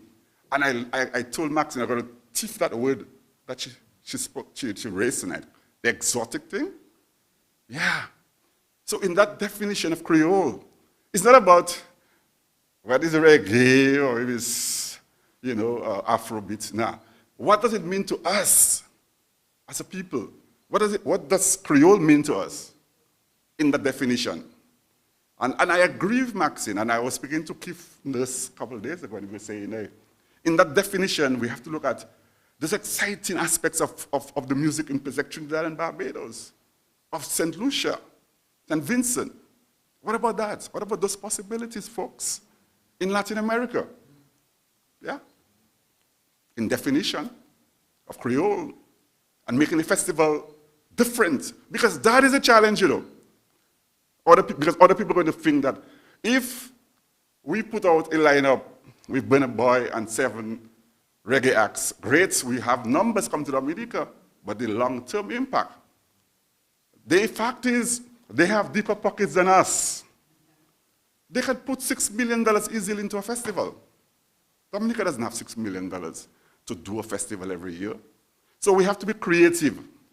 We have to think through this thing. Yes, I love Afrobeat, and I would love to see at least 1 or 2 major acts around the festival to generate, to spur and to bring people here, because we have to have the numbers. There's no question about that. But we have to be creative. And we have to stimulate the interest of our Dominican musicians into creating music that is coming from them, from their bowels. Okay? So that's the first point, definition of Creole. The second point is creating a strong and vibrant festival leadership. I know, Dennis, that I'm going to have trouble with you because I have to make those points going forward. So the first thing is a vibrant and strong festival leadership team. We cannot have a team of people managing a festival who are timid, who can't make decisions. They have to be strong, they have to be competent, they have to be highly skilled, and they have to be empowered. They have to be empowered, folks. They have to be allowed to do the work as festival planners. It should be done by non-festival planners. If we are giving these people the task to manage our festivals, and I say festivals because it's not just World Creole Music Festival, we need them to be skilled. They have to learn the skills that is required. They have to become competent at their jobs. And they have to be strong enough to lead. We have to say that. The second point is we have to look at the arrangements in terms of who organizing the festival. Currently, there's something called Dominica Festivals Committee and under the auspices of the DFC, or the DDA. I think that we have to relook that whole arrangement. And my feeling is, there are a couple of things I would like to see happen. One is, I think we don't need to have two bodies managing the festival. I think that you can, if you have a competent team, what you need to have is maybe an advisory group or body to look more on policy. So maybe what they should create is maybe a festival advisory group that works throughout the year in looking at festival tourism in Dominica and work with the team to implement. And that team is headed by a competent and strong executive director or whatever you call that person. Secondly, or thirdly, a national focus on music education, folks. Can't build a festival without music. That's why Jamaica can do a big festival for 2 weeks with only their music. People, I hear a lot of people say all kinds of things. Jamaica have music. Dominica have music, but can we sustain a whole week or 2 weeks of our music? No. Let's be real. But we can do it because we have the ability. We have demonstrated to the world. We created 16 bands in the 70s. We can do it. But we have to have a new focus, a new way of doing it now. So I say music education, supporting them in their music programs, building spaces for us to train musicians in the communities and in schools. Yeah, these are the kinds of things that we have to do. We have to give scholarships to high achievers from the music programs. So we have to identify those great achievers from Valley and Later program and from Pearl Christian program and send them to top music schools around the world. And let them come back here and experiment and create music that is Dominican and is world class. So I would say that we have to do that. So we have to create more space for music. We need to have at least 10 music centers around Dominica. In Maho, in Marigot, I say Maho first. In the Carinago territory, in Grand Bay. Yes, we have to do that. That's how we're going to build a thriving and strong music culture. Okay? I would say the other thing is policy. We have to review cultural policies in Dominica that is relevant to today's cultural industries and including festival tourism. Because policy has evolved, cultural policy has evolved over the last 30 years, and we need to look at that kind of work. So that's one of the things that we need to do. We have to look at things like, so one of the things we have to do is, the increasing the monetization and the marketing of the festival. So Maxine talked about some of the marketing issues. I don't want to go into that, but the monetization. So we have to look at, Mark is there. How do we get more for our, in terms of intellectual property for our artists and performers? Brand endorsement, cross-advertising, merchandising, deals between artists and major companies. So there are a whole range of things, which I can't talk about now. Improving data collection. So we have to do continuous data collection and analysis and using the right metrics to be able to plan and implement our festivals, okay? Increasing trade opportunities between ourselves and the French and Creole islands in cultural goods and services, including art and craft, fashion, music, health and beauty products, etc. And increasing regional and global partnerships for festival tourism, including joint marketing, exchange of personnel, best practices, transfer of technical skills and knowledge. Okay, folks? So, I think the foundation has been laid, 26 years of this thing. We have developed a cadre of festival planners, thinkers, musicians, and others. So what is needed now is to refit the strategy, What is needed now is to reimagine what we want for Dominica, build strong leadership, invest in education and training, build awareness to maintain the core values and the principles of the festival, and of course, strong policy to support cultural industries, including festival tourism in Dominica. Thank you.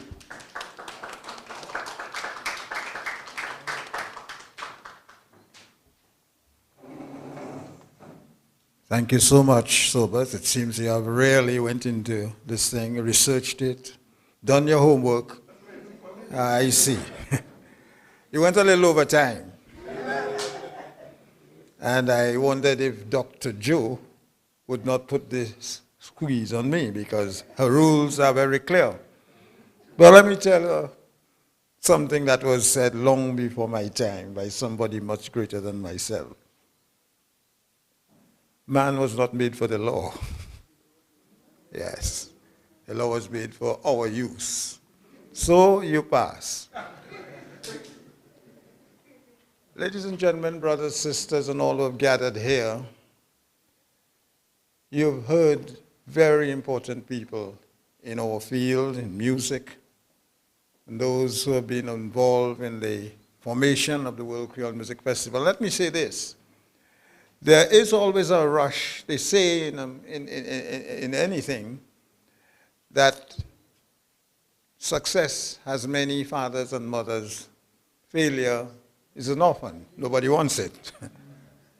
But you can't build something like a World Creole Music Festival just by yourself. Oh, I had the idea and I did this. It's evolved over time, and I've said so many times. Everybody has put a little bit into it. And so what we heard tonight was panelists who have told you things which I'm sure has given you a lot of food for thought, according to how the university people say it. That's not how I can say it. Now is the time for you to talk. And I don't have any yellow thing to stop you. So, what do you think happened? Anybody? Hello. Yeah, let me just first thank WBS for organizing a good choice of panelists, very varied ideas. So much things that was said and so many suggestions that were made. I sincerely hope that they'll find the right place, the right ears, and be implemented. My question to the panel is the objective of the festival clear one, and is it understood by the people? Is that to a particular or just everybody? Anybody. Okay. Is the festival owned by Dominicans? I'm not sure if it's part of the objective, but I would love to see the festival being owned by Dominicans. The people wouldn't see going to the festival as a patron, but because that is our thing, and I'm going to support it because I feel part of it. I'm involved in it in some way, either some avenue where my suggestions can be channeled to add value, because there are a lot of people out there who can add much value, and we have to create the environment for the ideas to come forward. I would really love to see, I would have loved to see after 26 years for all the songs, the lights, engineering, sound engineering to be local. Dominicans with assistance from whoever come, wherever, because that perception we need to change of people from overseas coming always better than the talent we have. Were you there earlier on when Maxine was speaking? Okay, so that was your point. Yeah. Wonderful. I just want to mention something which happened. Musicano albums that was created, I'm not sure what year, but up to this present time, when you play Musicano Volume 1 and 2, it gives you a sense of, yes. And you listen to it 10 years from now, and it'll have the same impact. So I'm just wondering if something like that could not be incorporated, because it gives the festival something that you can hang on to. So that's my suggestion and my hope. So any of the panelists can Okay, do that. panelists, Janice, anybody? Oh, you don't have a mic yet? Welcome.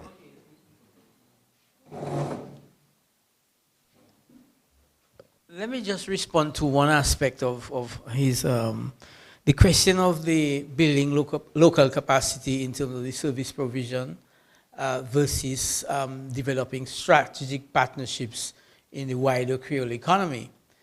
In the early years of the festival, we had, you might say, the provision of services coming from other countries, right? And especially next door to us, and the sort of economic spin-off in terms of Martinique and Guadeloupe, in terms of the travel agencies, the ferry services, and all of that. But there's one body of thought that suggests that maybe from a strategic perspective, we have to maintain certain relationships, economic relationships, with the Martinique and Guadeloupe market as a means of sustaining the festival. Because, for example, one year, the St. Lucia Jazz Festival was able to attract funding from the European community for the festival. There is a, the sort of political organization in the French DOMs, we're talking about the regional councils and so on. They have budgets, they have powers. They could actually sponsor the participation of groups in their respective countries.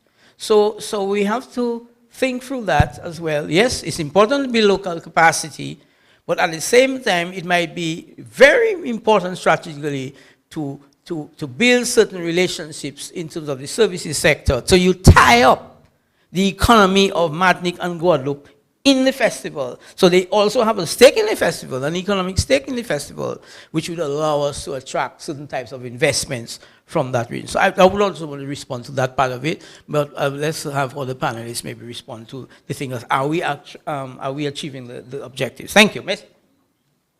Are you happy with the answer? Okay. Yes.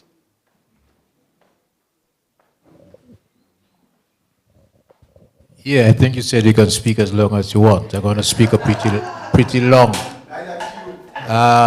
Just to start with Gregory there and the history, I think you missed out a little bit of it there. The work to build the festival actually started in about July, August 1995. Everybody says the festival started in 1997. So the work to build the festival started in 1995. And the first 4 persons to have had a meeting to discuss that was myself, Sobers Esprit, Fred Nicholas, and a gentleman called Mr. Georges, who was the acting manager of the NDC at the time, while there was an interregnum before Mr. Sheridan Gregoire took up his position in September of 1995. Yeah, so it didn't start in 1997 as such. It started planning for that in 1995. The other thing that comes up there is, how did we end up with Creole Music Festival? Because the original idea was that we were going to have a Cadence Festival, which, by the way, had been organized already by Loftus and Jeff Joseph. They had actually had a show which was advertised and the posters around town about Cadence Festival, okay? But this was going to be a Cadence Festival of a bit of a grander nature. And I remember our first meeting, Sobers, we had some rough figures. She came up to $250,000. I remember Mr. Georges, who was the acting general manager, holding his head and saying, how is he going to tell the board that they must get all this large sum of money to put on a festival? Which then ended up being actually about 6 or 7 times the amount that we originally spoke of. Yeah?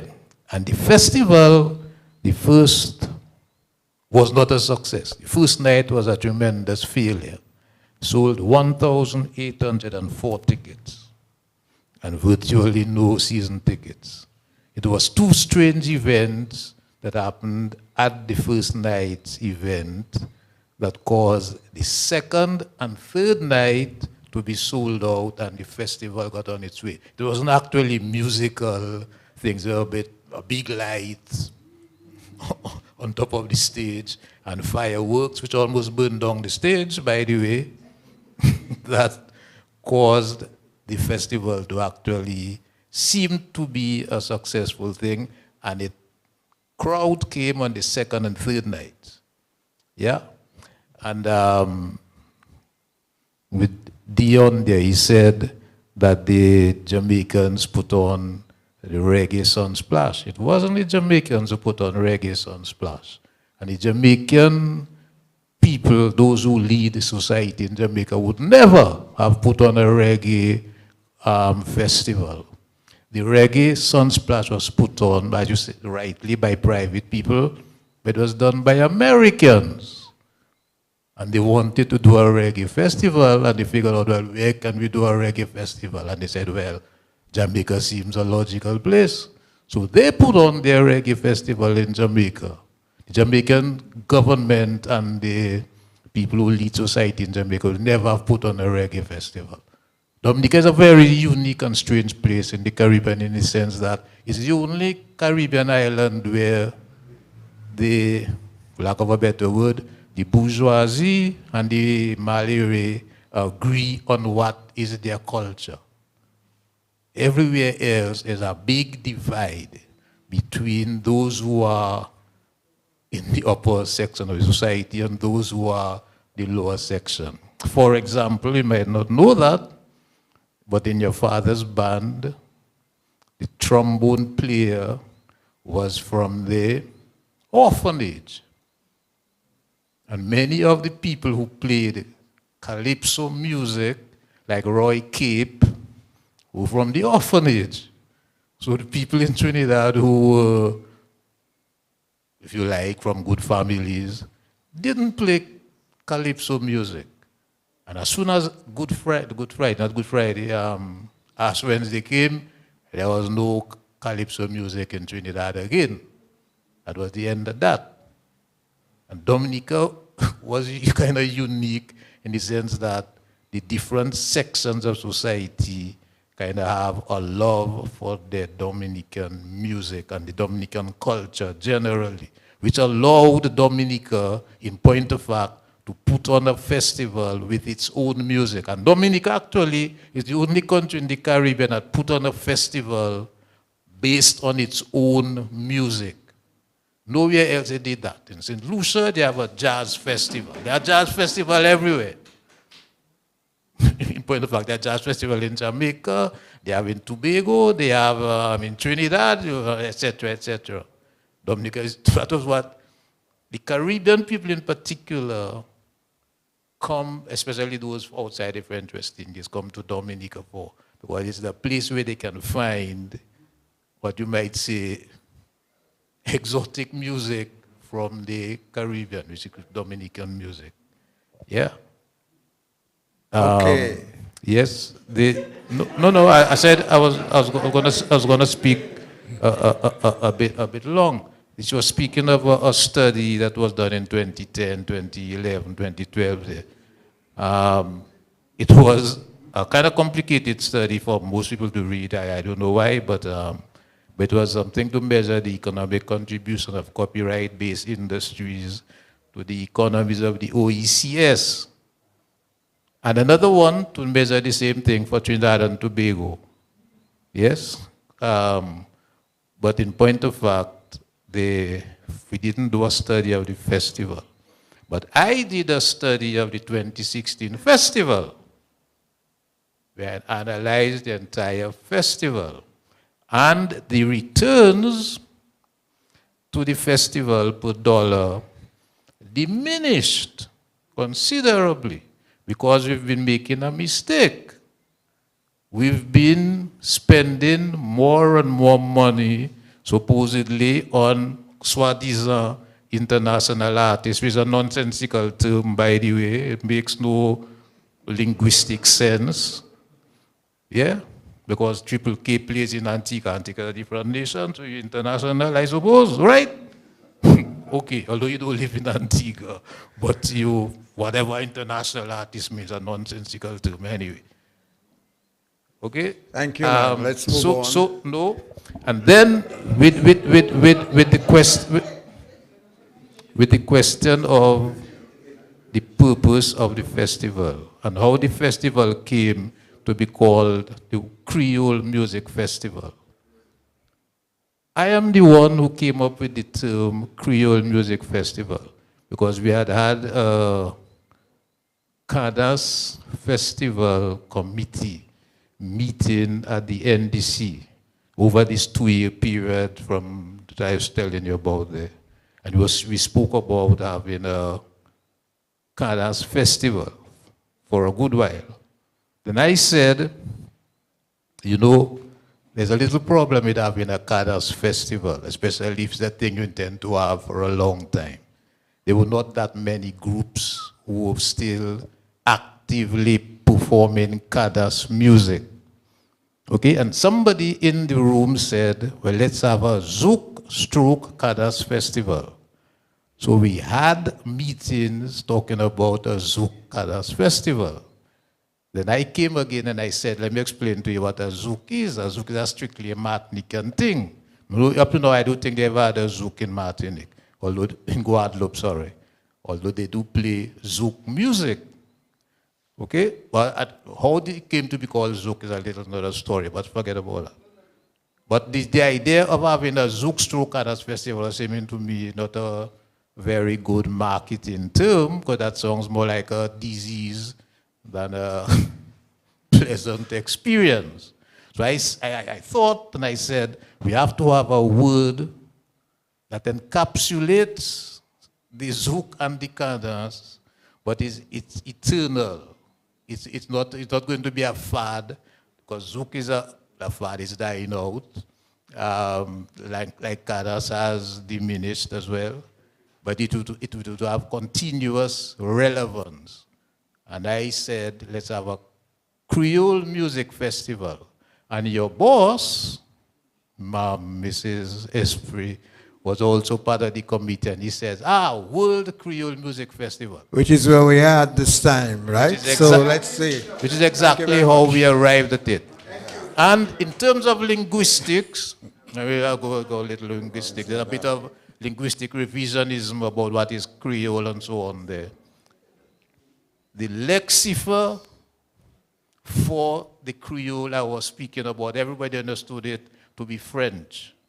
Yes, that is to say the substrate on which a language is built is French. And it was not at all inclusive of anything else beyond that. And the whole idea of the festival was that the core of the festival and the headline artist would always be associated directly with the Creole music, and especially Dominican music. And okay, Mark, and it's we aberrant. have to move on. We have to go on. No, you said I could speak for a long time. Yes, other people want to contribute. Yes.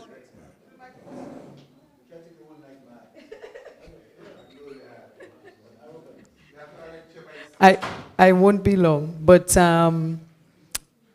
just to say that I myself recognize what Mr. Murray referred to in terms of the uniqueness of Dominica and the way in which we have embraced across the board our own music. It first hit me studying in Jamaica, actually, when I realized that there was this disco music was a big thing. And coming from Dominica, disco was just not like that entire disco era. Like when we talk about old school music, disco is just not in it. And when I, reflecting and talking to different people, and so I want to really big up DBS Radio, because I think DBS Radio had a huge impact in terms of that, in terms of popularizing the local music, and the fact that there were so many bands who were playing live music at dances, at school dances, at discos, and I think this is a very unique aspect of the entertainment in Dominica in the 70s, for instance, that really gives us the authenticity to have been able to launch and to sustain this World Creole Music Festival. Also, we cannot discount the work of the Division of Culture, and Mr. Rabes mentioned it earlier, that, you know, the revitalization of the Creole language, the promotion of the Creole dress, the establishment of Creole Week, and will, you know, all of those things play into the entire festival environment and our ability to really market this World Creole Music Festival as something authentic and strong in Dominica. So, as we say, it's not just one person, it's always. As you mentioned, DBS, I think I've said so before, DBS should have received an award for keeping the Creole language alive. No other station does that. And, you know, other people get their awards, but DBS should. Any other questions?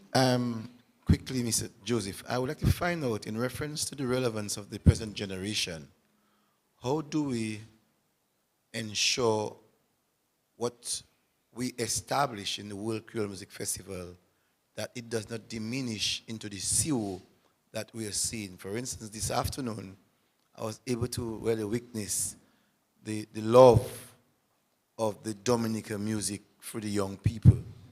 But how do we remove just the CO into giving them a better understanding of what the Creole-ness in what we are doing for the festival? Anyone can answer. Yeah. Let's see. Yeah, I mean, I think I spoke to that in my presentation. I think we have to invest in education. Music education has to be a priority. So that's the first thing. But we have to do things like documentaries on television. Well, we don't have a national television station here. So, but things like that we need to do. So we need to document those things. So we should be seeing documentaries on the life and times of Gordon Henderson. Oh, I mean, why? You know, we have to do that. Of Gregory Rabes. Gregory has been doing this thing for over 50 years, you know, folks. You know, so that is the kinds of thing we have to do to inspire this generation and future generations to come. And I say again, we have to go down to the communities, folks.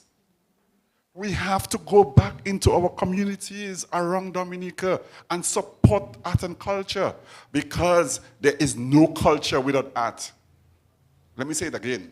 There is no culture without art. We have, if we want to build a strong cultural industry in Dominica, we have to have a strong art foundation. And of course, we have to keep on the work that DBS and others are doing. That has to continue. So you have to get people working on DBS radio. I don't want to influence your hiring policy, but I would say that the people that you bring into DBS and other radio stations and other media houses should be passionate about Dominica culture. If you're in the media, you have to be passionate about art and culture for Dominica. So I think these are the kinds of things we need to be doing.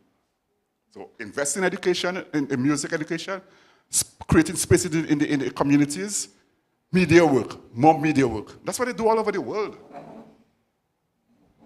Thank you. Anybody else? The parents are limited. That's the problem. They are limited in the extent that they need to support themselves. They will take their kids to music school, you know.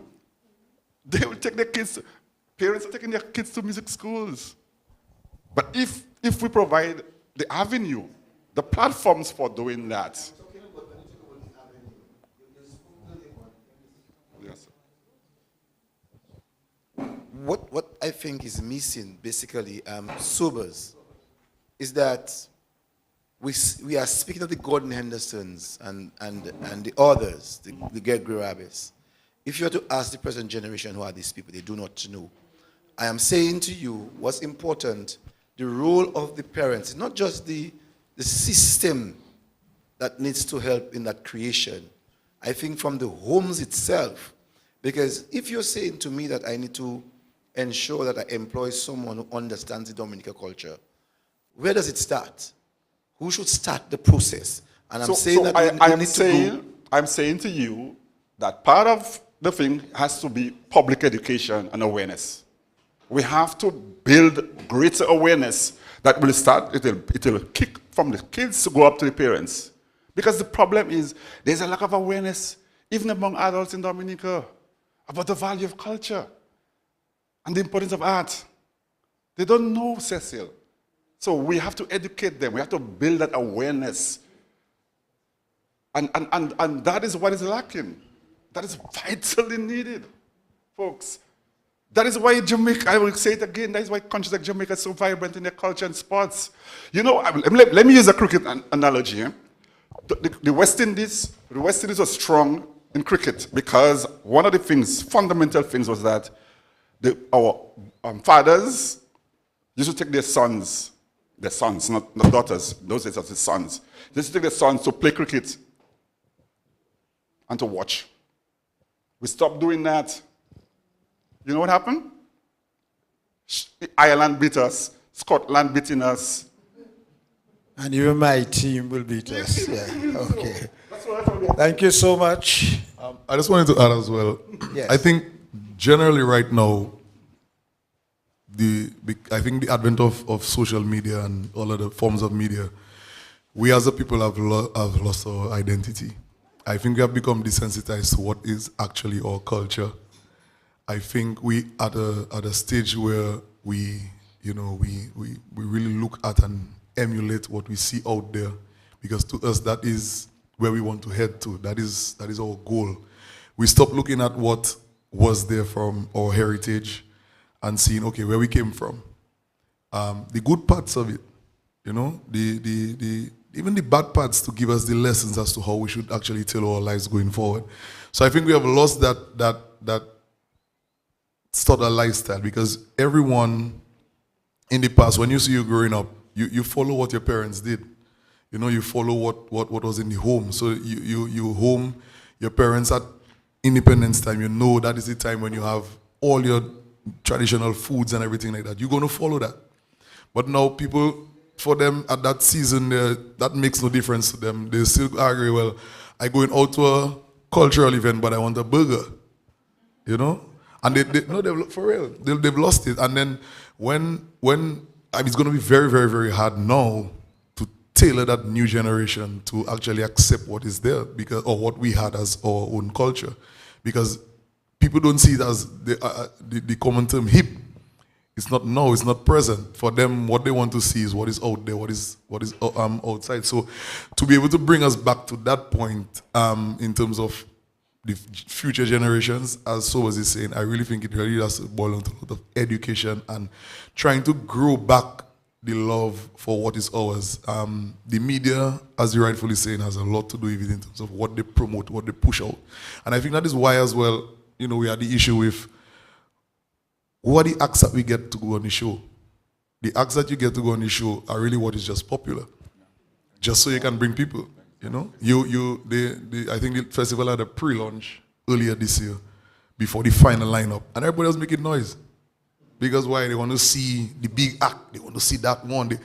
Not necessarily as we in line with the Creole aspect of it, but they just want to see who is popular to be online. Because, you know, they compare and say, oh, and kids just bring that thing there. Why Dominica can't have that there? You know, just to emulate what is out there, not really push and really accept what is ours and really push what is ours. You know, Wouldn't you say that's only normal, natural, that people after a while are influenced by whatever is around them?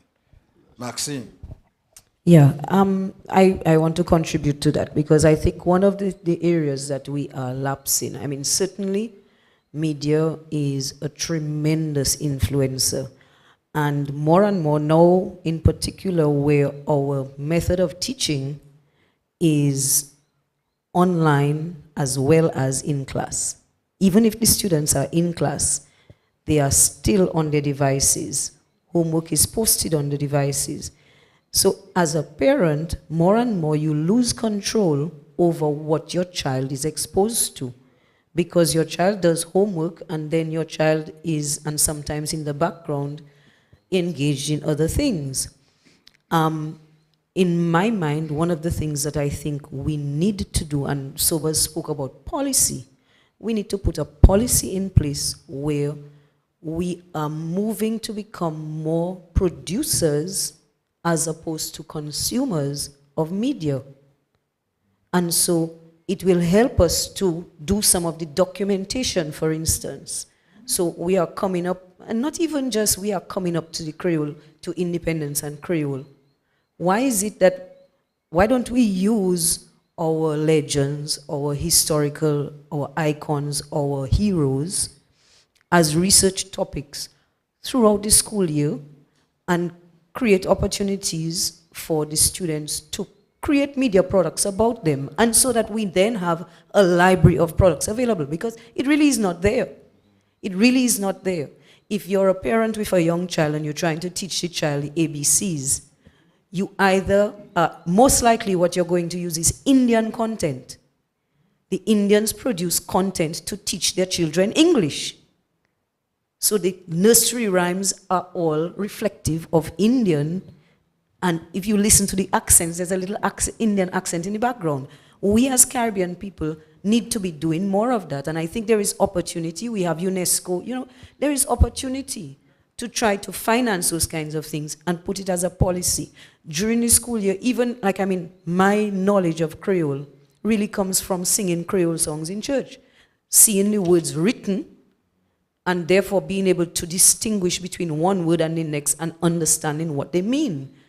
And that's how we learn to speak our language, through nursery rhymes, through song, through music. And so I think it is a policy decision that we need to take, that we are going to try to strengthen our culture, to develop more cultural appreciation and music appreciation and confidence in ourselves by telling our own stories and making our own stories available for the world to see. Media, one of the things difficulties you find is that people tell you what they would like to hear, but actually don't listen to it when you put it out. So it's a fight. We're coming to the end, and let me thank you all for coming, because tomorrow is a working day. I would like to keep you until midnight. So, with your permission, of course. No, thank you. So let us thank the panelists. Gregory Abbess, Dion Henderson, Maxine Esprit, or should I say Maxine Arlene Esprit. And then we have, of course, Jeffrey Joseph and Sobers Esprit. And let me thank DBS for putting this out, and the University of West Indies, Dr. Joe, for having allowed us to use a very valuable space. Thank you so much, and let Dr. Kimon Joseph close it off. Thank you very much, Mr. Joseph. Thank you so much for being our chair. And now the last thing we have to do is to have our vote of thanks. And for that, I have the president of our Guild of Students in Dominica, Ms. Tiffany Johnson, to give the vote of thanks. Tiffany?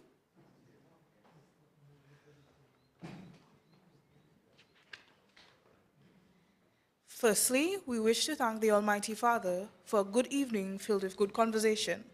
We thank our panelists, Mr. Gregory Abbess, Mr. Dion Henderson, Mrs. Maxine Arlene Esprit, Mr. Geoffrey Joseph, and Mr. Sobers Esprit for accepting our invitation to present in this panel discussion.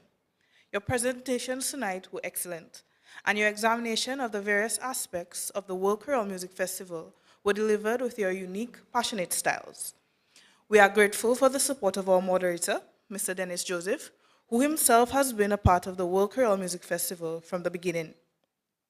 As we observe our 44th anniversary of independence and reintroduce the World Creole Music Festival after its hiatus during the COVID pandemic, tonight's discussion of the festival's triumphs and challenges over the years enables space for us to focus on where we have been and how we want to shape the festival moving forward. Special gratitude is conveyed to the DBS radio for collaborating with UE on this event. We thank DBS for its demonstration of dedication to public, non-formal education. We at UE are proud to have been considered by DBS as a partner in your 50th anniversary celebration events. We hope that this relationship that has been established between us will continue well into the future. Thank you to Ms. Jaya Pendeng, who sang the national anthem, and Dr. Mari Pascal Afana, who sang the invocation. We are very proud of both of these young ladies, and we wish each one continued success. We are also grateful for Dr. Joseph, who gave the welcome remarks, as well as Mr. Cecil Joseph, who gave the collaborators' remarks. We also thank Mrs. Ivona John Baptist Lugie for introducing our moderator. Special thank you to the technical staff of DBS who have ensured that those who cannot be with us in person could still join us live.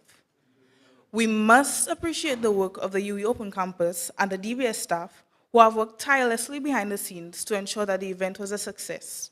Last, but certainly not least, we thank you, the audience members, for your participation in this panel this evening.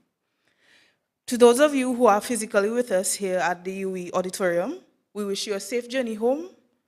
Good night, and thank you to everyone.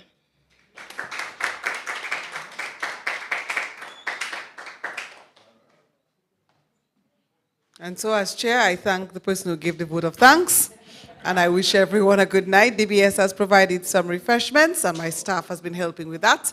So we thank everyone, and we wish everybody a safe journey home. Bye-bye. Thank you.